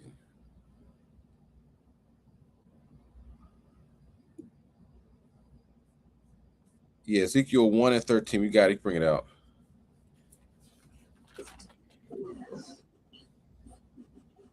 This is the book of Ezekiel, chapter 1, verse 13. As for the likeness of the living creatures, their appearance was like burning coals of fire, and like the appearance of lamps. It went up and down among the living creatures, and the fire was bright, and out of the fire went forth lightning. So when I talked to the guy that analyzes these videos, I'm like, one thing I know, right, is that I heard a ringing in my ear, and I went out to the balcony, right, and I started filming. So I don't think that's a plane, but we could argue back and forth. It's a plane, da da da. I sent him the analytics or whatever, where we're at the time, and they have a flighttracker.com where it shows you whether it's a plane or not. You know what I mean? If it's a plane going, flying past the Atlantic, which I didn't see any planes, right, when I was out there. But if it was, it would be, have his court, was it I forget, black box or whatever, you know what I mean, correspondence on, so people know that it's a plane flying there. So he got back with me. He's like, I don't think it's a plane. You know what I mean? So I'm gonna show it one more time. Well, not one more time. I'll show it a few times.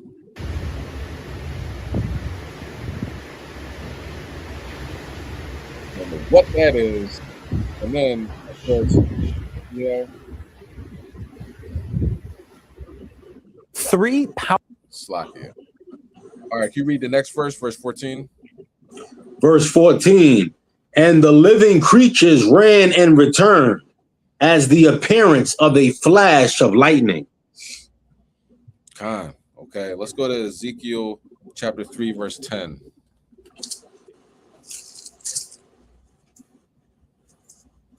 So this is the night after, this is the night of seeing all that stuff. You know what I mean? It's like a message. Go ahead, you bring it out. It's the book of Ezekiel chapter 3, verse 10. Moreover, he said unto me, Son of man, all my words that I shall speak unto thee, receive in thine heart and hear with thine ears. So the message we get from Yahweh Shem Yahushai, you know, we supposed to receive it in our hearts and hear in our ears, right? Go ahead. And go, get thee to them of the captivity unto the children of thy people, and speak unto them, and tell them, thus saith the Lord Yahweh, whether they will hear or whether they will forbear. So it's not, it's the important part isn't whether people, oh man, please believe me. You know what I mean? That's not the important part. It's to get the message out, right? So the message is go to your heavenly Father, go to the Most High God, and let him know what's going on, you know, how it makes you feel. You know, you just seen something, your ancestors in the plantation, rat infested, having to work from sun up to sundown. That should be a time tonight when you're about to go to sleep that you take some deep breaths, you know what I mean? Clear your mind and talk to your heavenly Father. You know what I mean? Sometimes it says, was that Romans 8, I believe, about the spirit makes intercession. You know what I'm saying? Let your spirit talk to the heavenly Father. You might not know what to say, you know, but either way, make things happen. Make things happen in this spiritual war. Okay. Unfortunately, you know, some of our people, they like to mock. They like to wait for, I heard him say this. I heard this person say that, and I'm gonna make a 10-part video about it. You know what I mean? I don't see how that's going to make it into the kingdom of heaven. You know, I don't see how hating your brother or your sister is going to make it into the kingdom of heaven. I really don't. You know, you have a real enemy, and you know, let's get on board and put some work in with him. Not physical work, put that spiritual work in. And that physical work comes in from following the law, statutes, commandments, and doing what the Most High says to do, not violence. Most High said, vengeance is mine. He'll take care of it. And we're going to talk about that in the next video, how the Most High takes care of things. So what this was, he's going to analyze it. It went up. You know what I'm saying? Like, that's not meteors don't do that. Meteors don't just turn up, you know, but let's see the response. This. I mean, you might say, you know, I don't believe it. I don't believe that's the response. But that's, you know, that's not for me to go back and forth with you about. But I know the Most High heard what I was saying, and this happened the next day. 3 powerful earthquakes have just struck within a half hour of each other in 2 different parts of the world. The first struck in Venezuela about 2 hours ago. 7.1 quake hit in the northwest part of the country near the Caribbean coast. It was quickly followed by a 7.5 quake. Video shows the moment the quake struck. You can see people trying to hold on to breakable items as the room shakes. And here's some look at the damage left behind. Let's go to 3 powerful earthquakes. Let's go to 2 Samuel 22:7, right? So another thing that happened before I went on the trip, I was sitting down and kind of went to like a meditative state, not on my own, you know, recognizance, I don't know the word, but just went to like a meditative state and heard Japan deserves a huge earthquake. So I just tweeted it out or put it on Facebook. Japan deserves a huge earthquake. And what happened the day after that Wednesday, it was the Venezuelan earthquakes, but Japan had a huge earthquake. Japan said it was 7.2. The USDA or whatever they call it, they said it's 6.9. Either way, it was a huge earthquake. So we are coming into our own as Israelites. as people that can get in contact with the Heavenly Father and receive messages, and prayers can pierce the clouds. Now, if you don't believe that, I don't know what book you're reading. This is the time period. You know what I'm saying? The power is there. The Most High is there. He's listening. You know, the more we put into this, the more we get out of it. But we got to put something in. You know what I mean? Just don't be sitting on the couch twiddling your thumbs talking about, that's not true. That's not true either. You know what I'm saying? You're not putting in no work. If you're not meditating an hour every day, you're not reading scriptures every day, if you're not going to camp, if you're not going to the feast days, if you're not doing what the Most High requires of you, how do you expect to get anything out of this? You know? Other than just a lot of, lip service. Let's bring that out, King. It's the book of 2 Samuel, chapter 22, verse 7. In my distress, I called upon the Lord and cried to my God. And he did hear my voice out of his temple, and my cry did enter into his ears. Because when you following these law, statutes, commandments to the best of your ability and putting in that work, God gonna hear you. That's not just with some people. It seems with, you know what I mean? This is what the scripture says. This is what we have as a heritage. We just gotta, you know what I mean? We gotta get our heritage, right? We gotta take our heritage back. Go ahead, next verse. We gotta tap in. Tap in. There we go. Right, we do. Verse 8. Then the earth shook and trembled. The foundations of heaven moved and shook because he was wroth. All right, let's watch the rest of the video. Have just struck within a half hour of each other in two different parts of the world. The first struck in Venezuela about 2 hours ago. 7.1 quake hit in the northwest part of the country near the Caribbean coast. It was quickly followed by a 7.5 quake. Video shows the moment the quake struck. You can see people trying to hold on to breakable items as the room shakes. And here's some look at the damage left behind. We're still waiting to learn if anyone was hurt. This quake has also triggered a tsunami advisory in Puerto Rico and the Virgin Islands. Then about a half hour later, another quake hits, this one in Japan. This a 6.9 striking along the country's northern coast. It hit during the morning rush hour there. So far, no reports of injuries or damage, and no tsunami warnings have been issued for this quake. All right, we want to bring in our chief meteorologist, Jeff Ranieri, to talk about this. He's been tracking this. I know these, even here, we picked it up on our seismograph.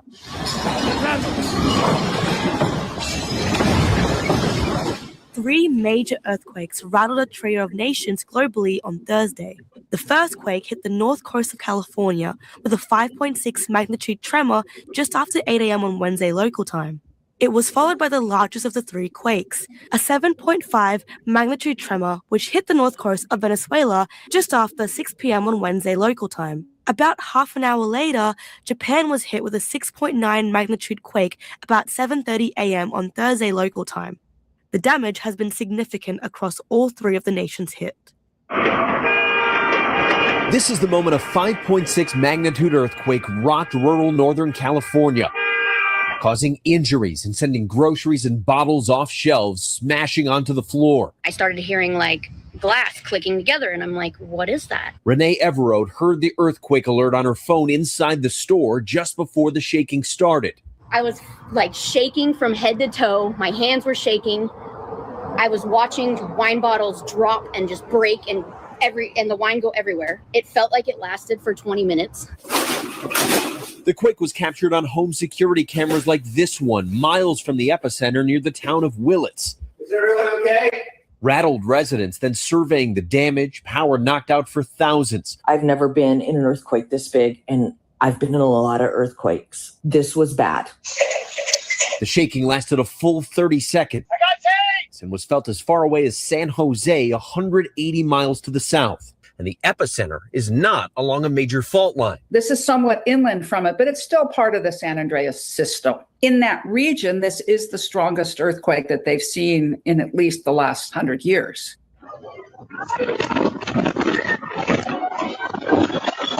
A 7.5 magnitude quake striking just 39 seconds after a 7.2 magnitude foreshock.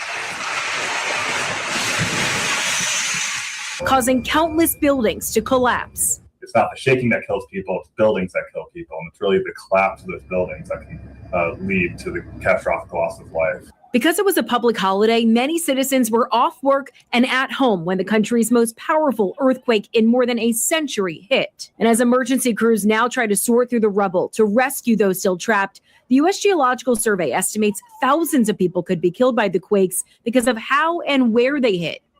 In this case, it was a very shallow earthquake. It occurred close to people. So, it's very worrying, and we expect it to be very damaging. And I think it's going to take days to weeks to really understand the extent of this damage. I leaned out onto the balcony screaming, "We're trapped, we need help." In the aftermath, it was chaos.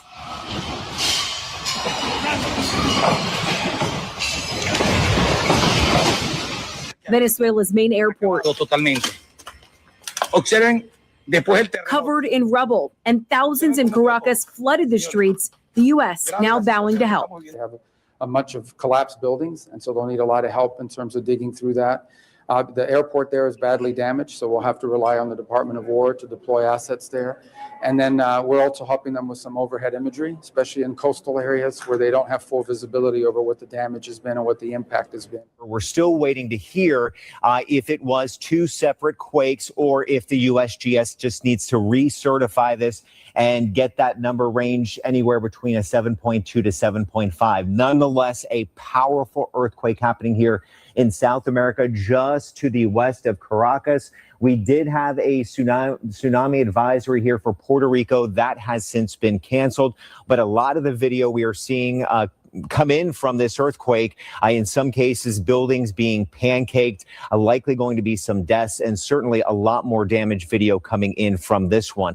Now, less than a half hour later, the earthquakes continue here. We had a 6.9 in Japan. I want to reiterate, no West Coast tsunami warning. We're still waiting to learn more information on this earthquake. Then additionally today, again, we have been so extremely busy on the earthquake front. We had a 5.6 here north of the Bay Area. So to get you in closer, this is a very well-known fault zone happening on the Mayakama fault zone here, just to the south and also to the east of Willits. Very shallow at 6 miles below the Earth's surface at 8:10 this morning. And you can see multiple aftershocks in this region ranging anywhere from a 1.0 to a 4.6 magnitude, at least 25 of those. This fault zone is capable of producing a very large earthquake. And of course, we will continue to pay attention to this tonight and of course in the coming days. Strongest right up there, of course, of the epicenter with that strong shaking, but only weak shaking felt here throughout the Bay Area, across parts of the North Bay, even down a little bit there towards San Francisco. So let's put this on a scale. The 5.0 range for that quake here in the Bay Area considered moderate, about 1,500 per year. We look at that Japan quake, that is considered strong, about 120 per year.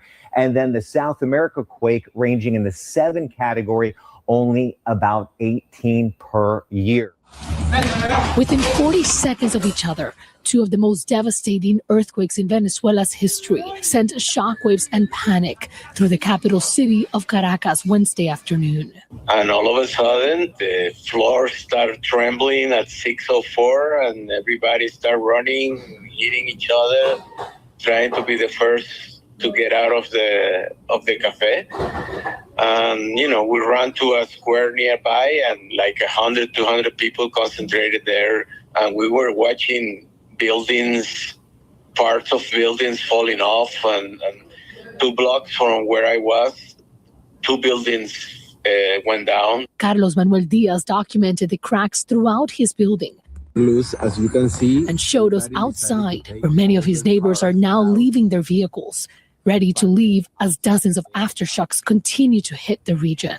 32 smaller ones, like an hour ago, there was one that was strong, but not as bad as the one yesterday. Wow. Venezuela's interim president declared a state of emergency as search and rescue teams from Los Angeles and Virginia had to help pull people out of the rubble. This is what they train for. It's very specific. They work with dogs. They work with structural engineers. We spoke to one of the founding members of the FEMA Urban Surge and Rescue Task Force that deploys trained firefighters to disaster zones. They know every minute is crucial to find people alive. 24 hours, most disasters, specifically earthquake, have about an 80% chance of survival. And then if you get into the second day, it drops down to about 36%. In the Bay Area, Elaine Agrizone is hoping her family members are found alive. No responde, ni su esposo tampoco. We've been trying to reach her since yesterday. She doesn't answer. Her husband doesn't answer either. We're hoping that the reason why they haven't reached out is because they don't have signal. USGS estimates the death toll in Venezuela will likely go over 1,000 people and potentially could exceed 10,000. U.S. search and rescue teams are set to land in Venezuela in the coming hours. So in Venezuela, the latest that I got, 2 twin major earthquakes, 611 aftershocks, over 2,000 people unalive, 50,000 missing, 12,721 displaced, and 774 buildings collapsed. And now there's biblical flooding. That's how you know it's the Most High. You know what I'm saying? I know people like, yo, it's got to be HARP and everything like that. But when you get major events that happen and then you get flooding where they can't help the victims, like biblical flooding, then you're dealing with Yahweh Bashem Yahushai. There's also biblical floodings in Ghana, I believe the Philippines. There's the heat wave. We'll talk about that, though. We'll talk about the heat wave. What they said it's the HARP? No. You know how, like, people, Esau on everything. You know what I mean? Like, when the Lord does something, they're like, nah, man, it was the HARP. They try to find something else. Yeah. Yeah, but the Most High made them create the HARP. God. So is that at the end of the day, it's the Most High anyway. Yeah, regardless. You know what I mean? Right. Yeah, and there was a major earthquake, 6.0 in Baja California, which is borderline of Mexico. So it's really in Mexico, but borderline near California. Afghanistan had a 6.0. Japan 6.0, something like that, 6 point something. Just everywhere you look on the map, you look at how many earthquakes have taken place in the past week, it's astronomical. So you got people in the comment section there like, yo, Jesus is coming back. You know what I mean? Like, even the damn atheists are like, oh my God, what is happening? You know what I mean? Like, some people like, they don't believe in God, they say, what's the universe is trying to tell us something, man. But either way, you should know, if you're an Israelite, that things like this just don't happen. You know what I mean? Earthquakes, fires on the West Coast. It's about, I don't know how many fires going on right now on the West Coast, burning up. It was 8 inches of hail in Idaho. I think it was Idaho or Iowa. Might have been Iowa. I'm not sure. One of them white states, you know what I'm saying? 8 inches of hail. In North Dakota, it's snowing. I believe it was North Dakota. Yeah, so it's crazy. You know what I mean? All this stuff is crazy. But what else happens during these times? The spirit jumps on people. You know what I'm saying? And the Most High is putting the spirit out there of vengeance upon these Edomites. And we're going to talk about it. Let's get Isaiah 47 and verse 9. Because Esau, you see how proud they are, man. They talking about, the rats. They had a lot of rats, but at least they urinated on everything to save this stuff. You know what I'm saying? Like, mind state is like, it doesn't have the morality or the empathy needed to take anything to another level, man. Like, they got to be taken out of power. Just the way they think alone is detrimental and diabolical. But they put this stuff into practice. They don't just talk about race. They're openly trying to start one. You know what I'm saying? Right. You're from the trillionaire on down. My mother-in-law went on excursion to a different excursion in South Carolina where she saw the building where Dylan Roof shot and killed 9 people that were in our people, 9 so-called black grandmothers and grandfathers that were in church. Wanted to start a wage war. And then to add insult to injury, the police gave him Burger King before he went to jail. And then told everybody I gave him Burger King before he went to jail. Like, just so you know, if you do something like this, we're going to look out for you. You know what I'm saying? And don't forget, South Carolina also is where Child shot the young brother in the back that he said stole the water. You know what I mean? So all this energy, this evil enterprise that they putting out towards God's chosen people is coming back to them in the form of devastating, apocalyptic type flooding and earthquakes and all that, and it's gonna continue to happen. You know, they said South Carolina had a 7-point something earthquake back in 1886 or something like to that, or 1886, somewhere around there, and that was 20 years after slavery was over. So just in case you forgot, Most High, you know what I mean, got some smoke for you. And Most High willing, a large earthquake happens in South Carolina soon. Okay, again. All right, so let's bring that out though. Isaiah 47:9. Isaiah 47, verse 9. But these 2 things shall come to thee in a moment, in one day: the loss of children and widowhood. They shall come upon thee in their perfection for the multitude of thy sorceries and for the great abundance of thine enchantments. So let's see what happened in upstate New York. He saw one day, everybody's gone. You know what I mean? Lord's not playing. We're continuing to stay on top of what's happened in Mechanicville with the death investigation. News Channel 13's Dan Levy has been following this since it first happened. He joined us earlier in this newscast, but he's going to join us again because he's just spoken with the father of the 4 children who were found dead inside that Harris Avenue apartment in Mechanicville. Police say the children were 13-year-old Harper Harmon, 11-year-old Hudson Harmon, and 10-year-old twins Gavin and Gracelyn. Dan joins us now with what their father is saying this afternoon. Dan, good afternoon to you.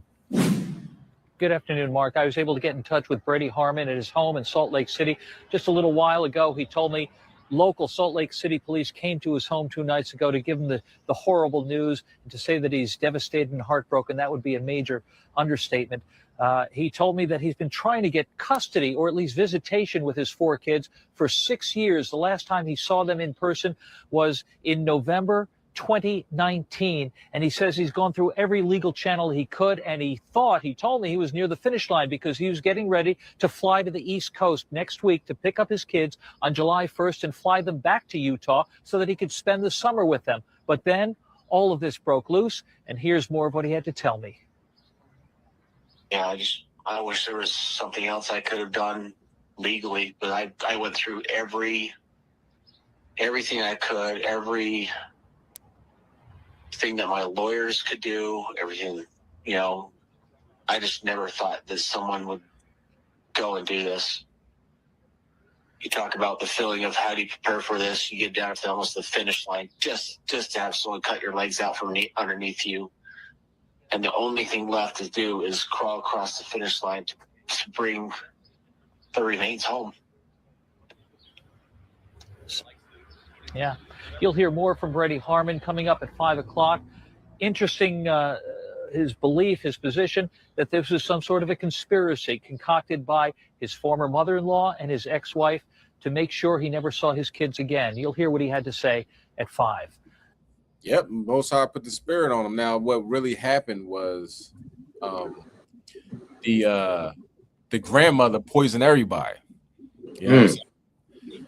And we know how vindictive women can be as far as not, allowing the father to see the children. And it's not going to be any fault of the father other than their relationship, didn't work out, or you know, he found somebody new, and she's like, well, you'll never be around, you know, this woman will never be around my children, just that and the third.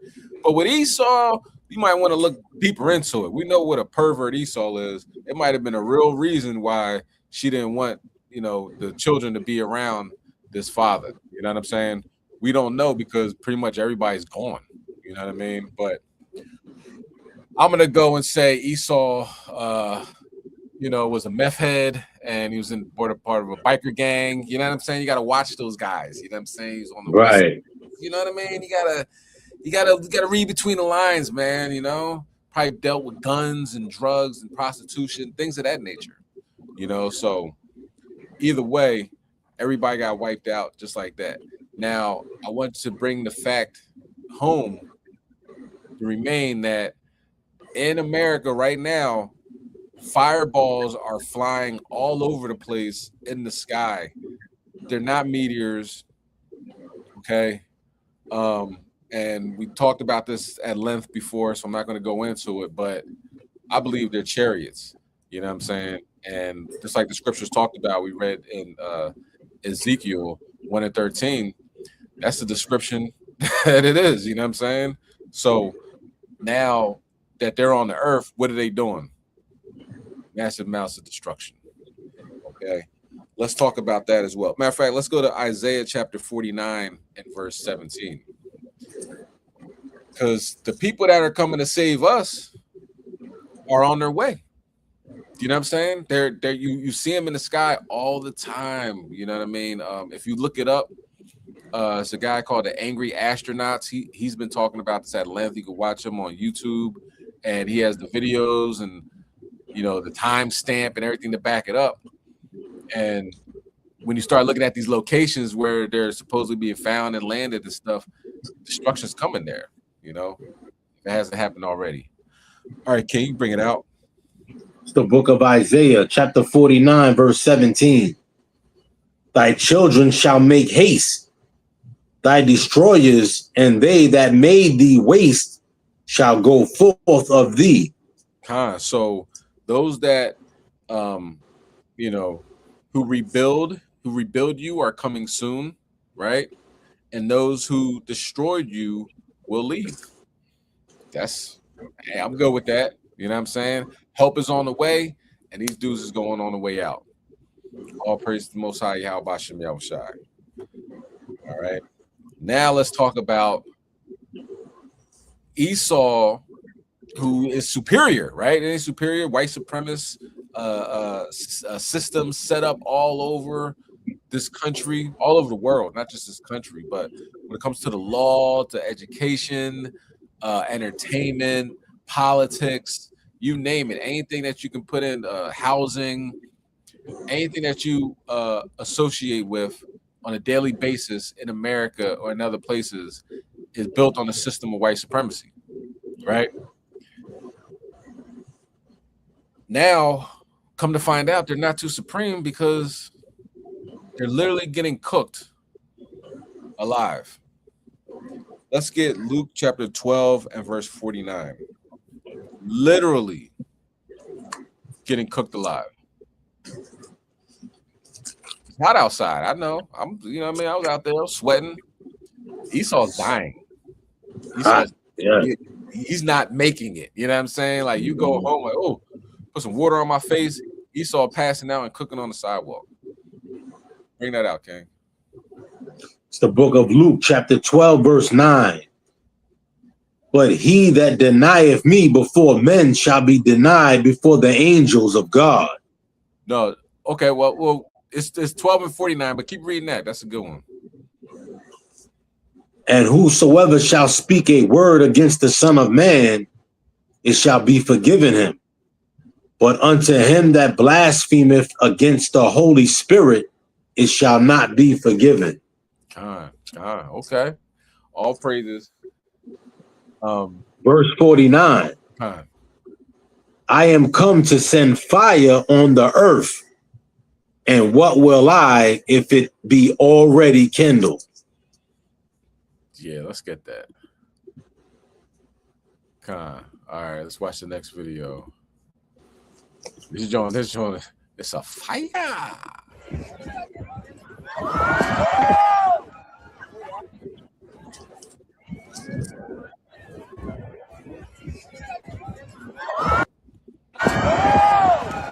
Extreme heat is spreading across Europe for the second time in 2 months. So the Eiffel Tower got struck by lightning, and 1,000 people died in France. Just putting that out there before we start. Let's go.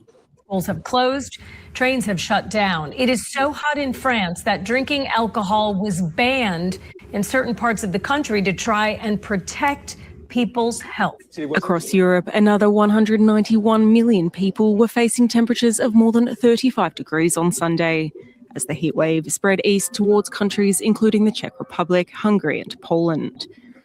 In Germany, which recorded a record high 41.3 degrees the day earlier, roads were literally cracking under the heat. And in Berlin, police took to cooling off residents with water cannons, in a show of how cities across the continent are attempting to adapt to the heat wave, which has been declared by scientists as Europe's worst on record. And it was a momentous moment, a barrage of lightning flashes and storms for more than an hour. I watched tables sent flying from terraces of restaurants. I watched plates and food with it crashing to the floor, people running, shouting, taking cover and watching.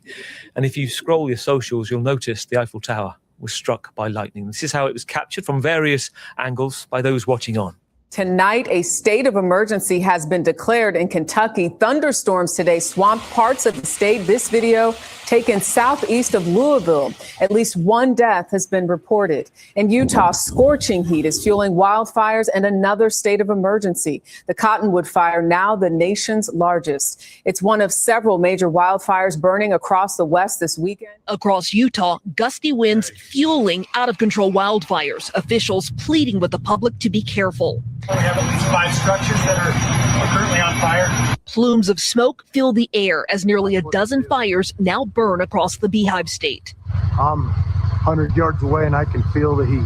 2 fires in Juab County overnight merging into one massive 30,000-acre cherry fire, prompting new evacuation orders.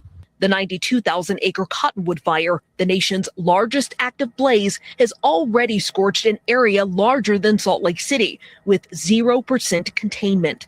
Officials say dozens of structures are likely lost. A lot of good friends of mine have lost cabins, and it's heartbreaking. This is the 3rd summer we've been burnt out of house and home. Lightning above the Parisian skyline, a sprinkling of rain, and at last some relief from the week's grueling heatwave.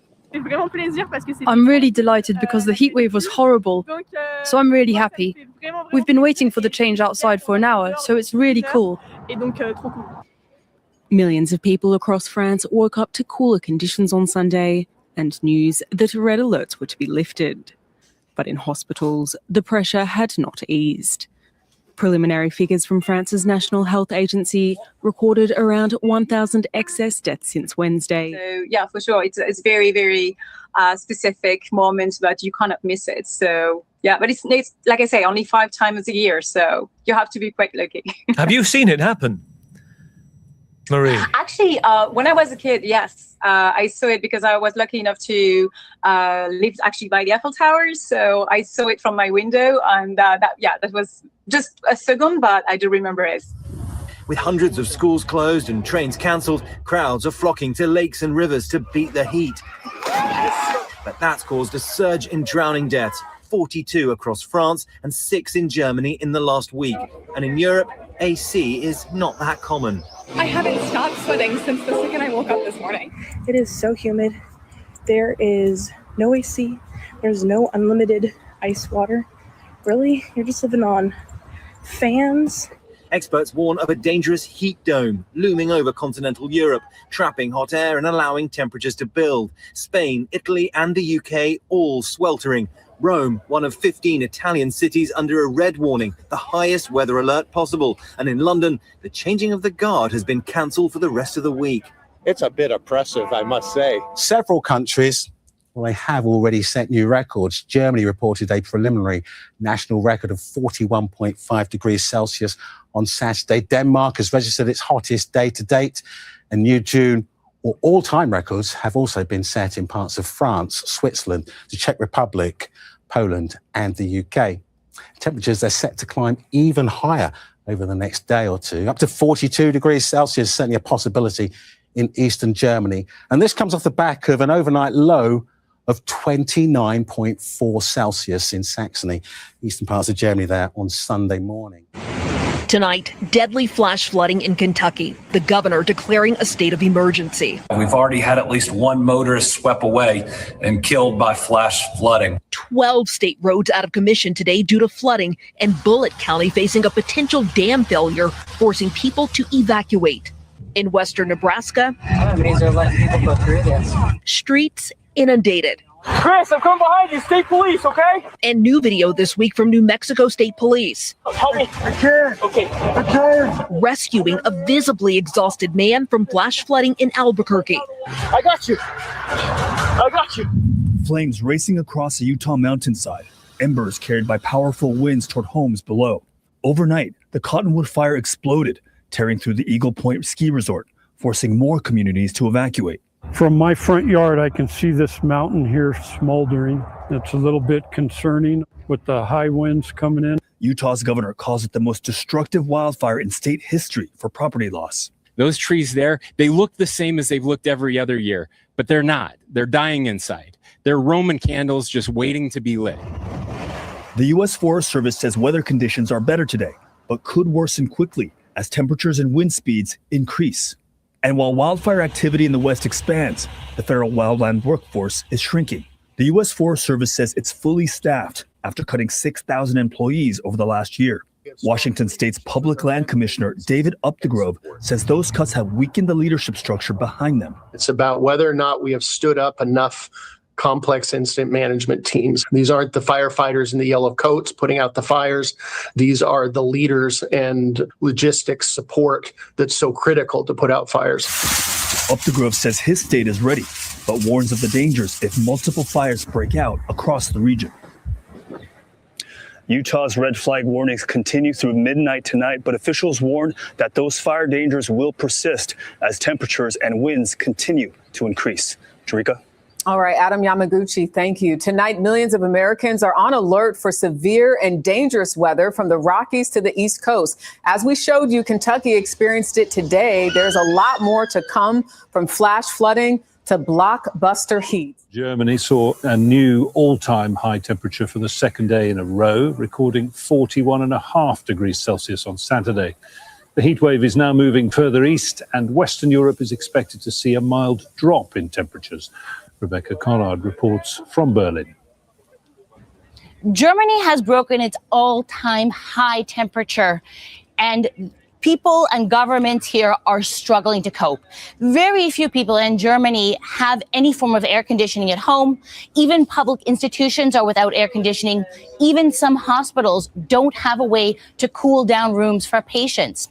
Authorities here in Berlin have put out a map showing people places they can cool down. Some of them are park benches or waterways, and others are places like this. This is a popular art museum in the center of Berlin, and today it's open to the public, to people that want to come in just to get some respite from the heat. The impact of the heat here has been severe. Trains have been canceled from the national carrier Deutsche Bahn, and in some cities, even local tram services have been restricted, and authorities have asked people to conserve water.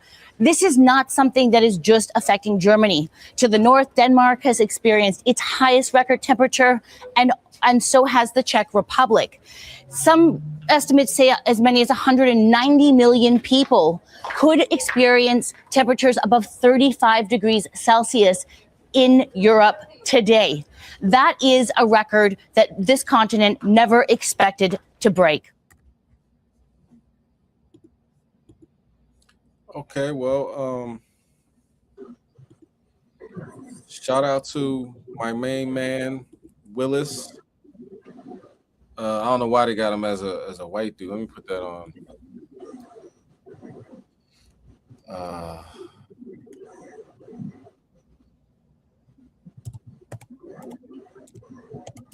That's very, because he invented the air conditioner. Right. You know, you see how a lot of those countries that the Most High is bringing that heat to are like A lot of them was part of the 10 toes. Con. You know, you got your hand in there with America. Now you're gonna get burnt. Yeah.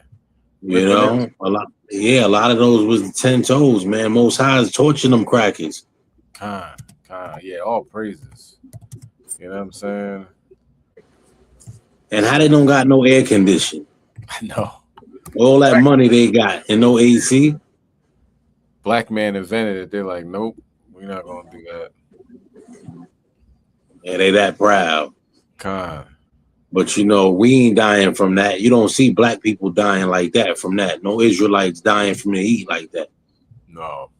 Not like that. Yeah. Just Esau. We could put up with that heat. It's hot, but we get through. Con. That's right. Esau is falling apart. Finish him.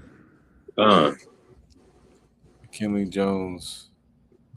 Here we go. Let me see. Let me put that picture up.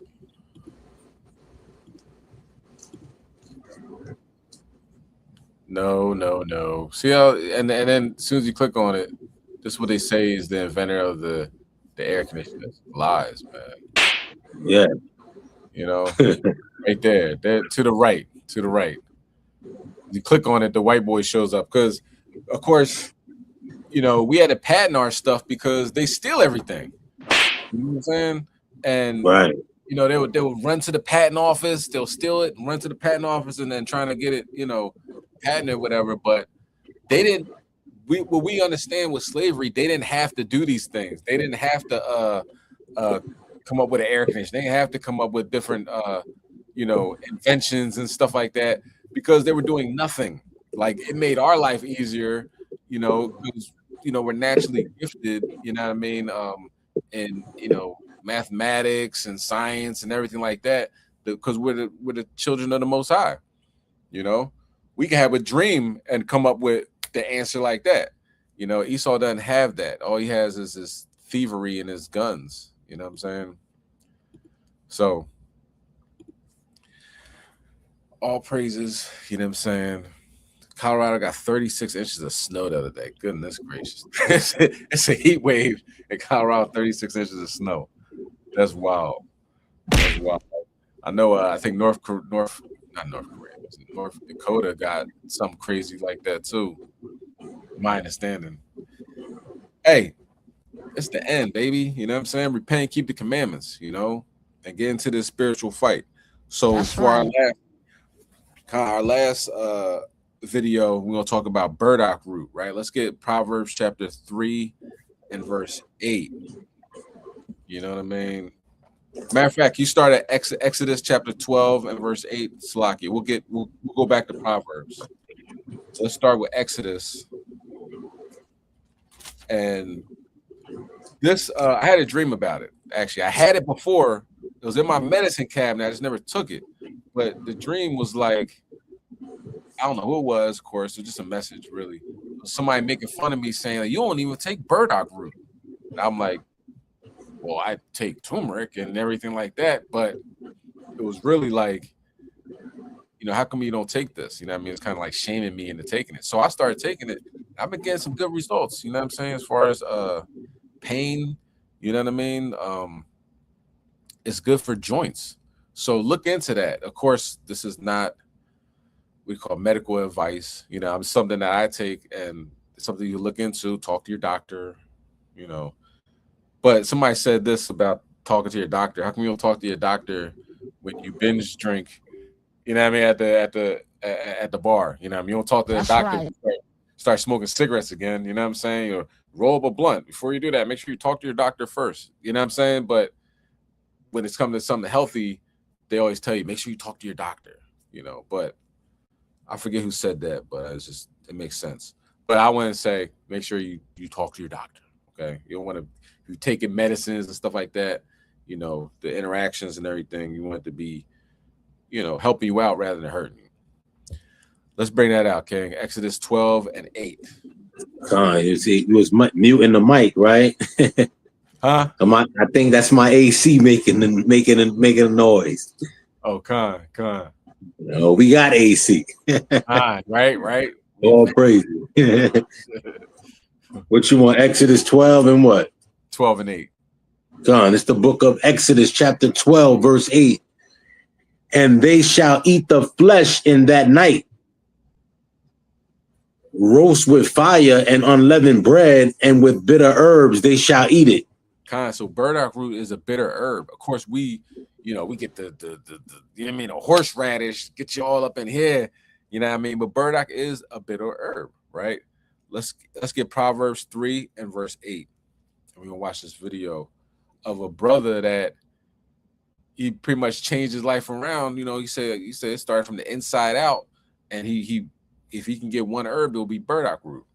So let's check him out. You want Proverbs first? It's the book of Proverbs, chapter 3, verse 8. It shall be health to thy navel and marrow to thy bones. Okay, so let's get the burdock root video, and we'll end on that. If anybody has any questions, comments, or concerns, put it in the chat, and we'll get to it after the video. That's right. Most I willing. If I could only keep one herb in my kitchen for the rest of my life, it would be burdock root. I talked about burdock root 5 years ago, but I hadn't come across it in its raw form at that time. That came later, and that changed how I use it. Why burdock root became one of my favorite herbs? Well, burdock was one of the first herbs I used consistently during a decade-long journey of rebuilding myself. Despite being a bitter root, when prepared properly, I find it deeply enjoyable. The way it makes me feel, hard to explain, but I would say stable, grounded. It has a foundational vibe to it. Fresh burdock is a completely different experience. It's less bitter than dried, has a subtle sweetness to it, crunchy texture, almost carrot-like. At times I eat it raw. I might chop it up, add it to salads, but I found myself juicing it quite often. Juicing with pear is one of my favorite combinations for burdock. Actually, today I'll show two juices, one using fresh burdock. For those who can't find wild crafted, the other recipe is going to be using the tea from the dried burdock. With that being said, I want to shout out to today's sponsor, Kuvings USA. For both, I'll be using the Kuvings Auto 10. Over 2 years since I've had it, now approaching 3, it's still been top notch. How I discovered burdock, I first learned about it through Dr. Sebi's lectures. I was searching for natural iron and internal cleansing support. At the time, I was coming out of years of weekend drinking.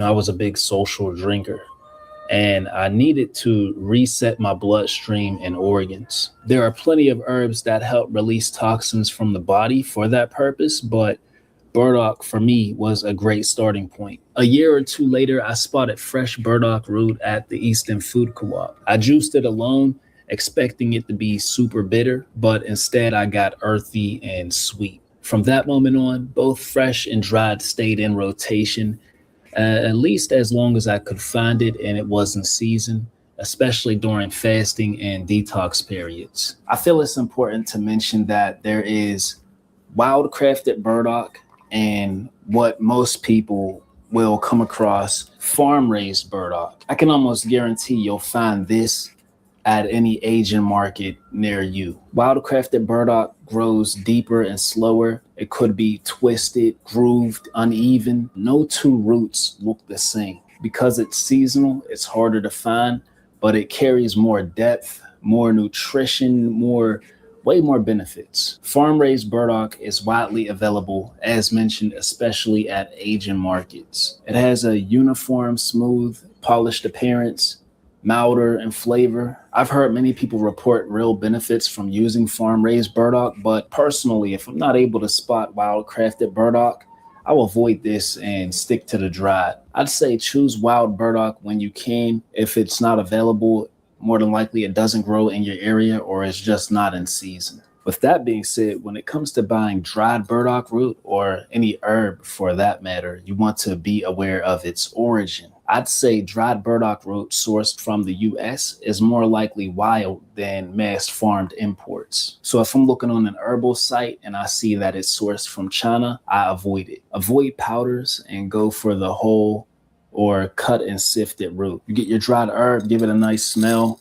Should have that earthy smell to it. If it's not a strong smell, that may indicate that the herbs are stale. So let's move on to our juice recipes. First, starting with the fresh burdock root. Before I even work with burdock, I have to clean it first. I like to soak mine in water, sea salt, and key lime juice for about 10 to 15 minutes. Give it a good scrub. If you don't feel like doing that, you can peel the outer skin with a potato peeler.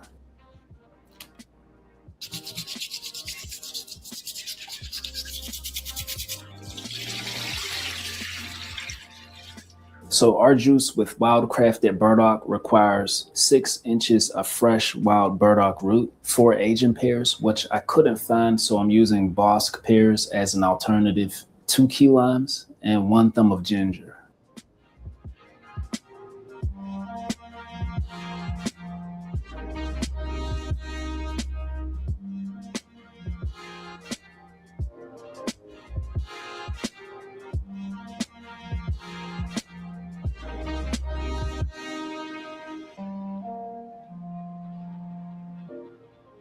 This drink is grounding, cleansing, and will have you feeling focused. Cheers, family.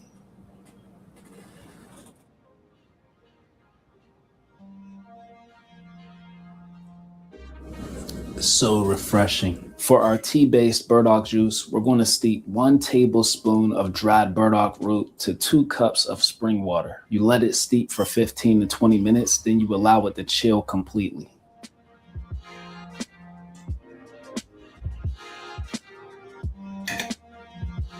And you're going to use the same juice combination. Of course, you're just subtracting the fresh burdock root we used last time. We're just going to pair it with the tea.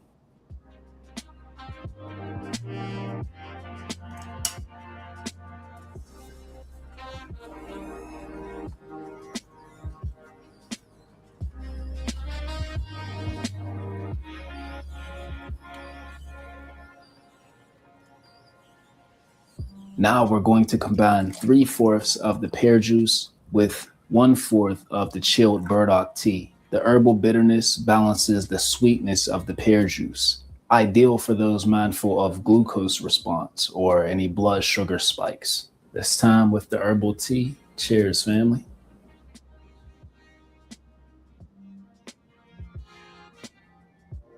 Pretty fire. Juicing fresh burdock with pears is a little more electrifying, while this is more chill, laid back vibes. Well, I hope you enjoyed today's video. Until next time, peace, God. Chill. Peace, God. Come. Sorry, I don't see any questions in the chat. So Most High willingness was edifying. You learned a few things, you know what I'm saying? It's a good time to go to the Heavenly Father.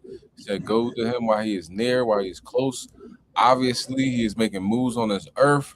The floods, the earthquakes, the fires, just everything, you know what I mean? Tornadoes, you know what I'm saying? So it's hurricane season coming up. It's about to really turn up.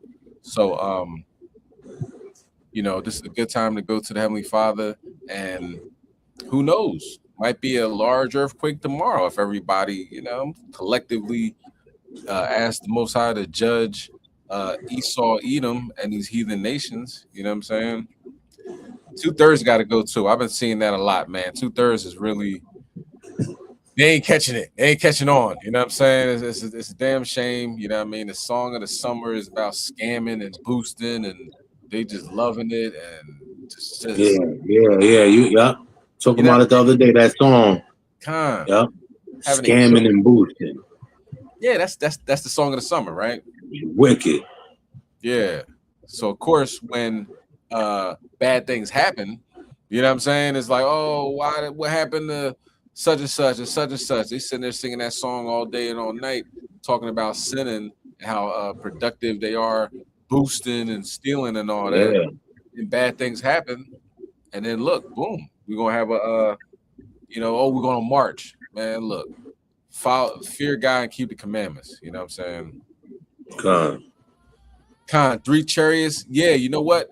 It was the one all the way on the right. It might have been Saturn. I don't know. You know what I'm saying? That might have been Saturn. The one, you know, I moved. I'm on the ship, so I'm kind of like moving a little bit. That kind of stayed by itself. The one that was flashing, yeah, I think that was a chariot, right? And the one that came in out of nowhere and disappeared out of nowhere, I believe that was a chariot as well. But that could have been a chariot too. The one that, you know, that I thought was Saturn. It's possible, you know what I mean? But it definitely wasn't normal. You know what I mean? We in open water. None of that was normal. And God is listening. That's the main part. I wanted to bring that out. You know what I mean? The Lord is listening. So, you know, go to him with humbleness and respect and allow him to work. You know what I mean? We follow these law, statutes, commandments. He is going to take things to the next level. We got next the water. Reading King. All good. Shalom. I say we got next. Never fold, never bend. We endure to the end. He made us a promise with a friend. He's the beginning and the end. He's chosen and his friends. No surrender or retreat. Speaking the word, my brothers on every corner of the street. My sisters keep us in love and peace. Cutting down idols, cast them away at my feet. Here's a shield for the weak, strength for the meek, a shepherd to a sheep. I said we got made. We got next. I'll get my flesh and blood. Get the laws, bind them around my neck. Romans 9:1. We gotta. Deuteronomy 6-7 days. Revelations 21:12. We gotta. Romans 9:13. Revelations 21:12. We gotta. Romans 9:13. Next up. Next up.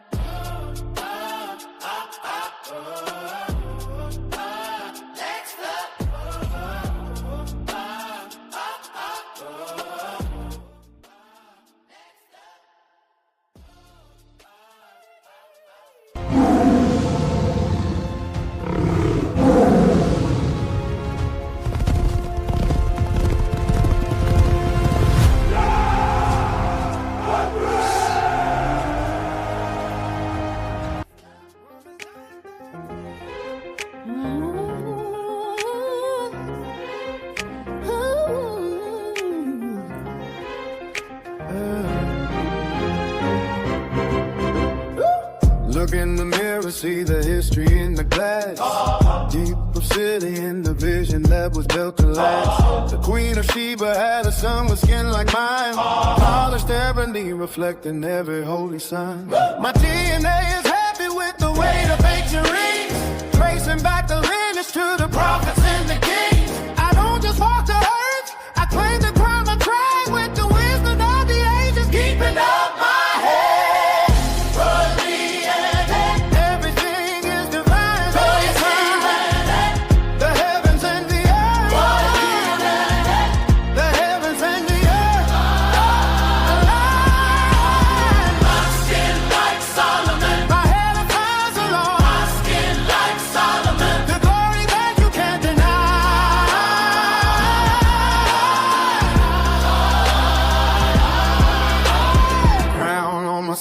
Every coil is a spiral stair. Reaching for the atmosphere, the spirit in my head. It grows toward the sun, it never wants to settle down. Defying every burden, yes, keeping up the ground.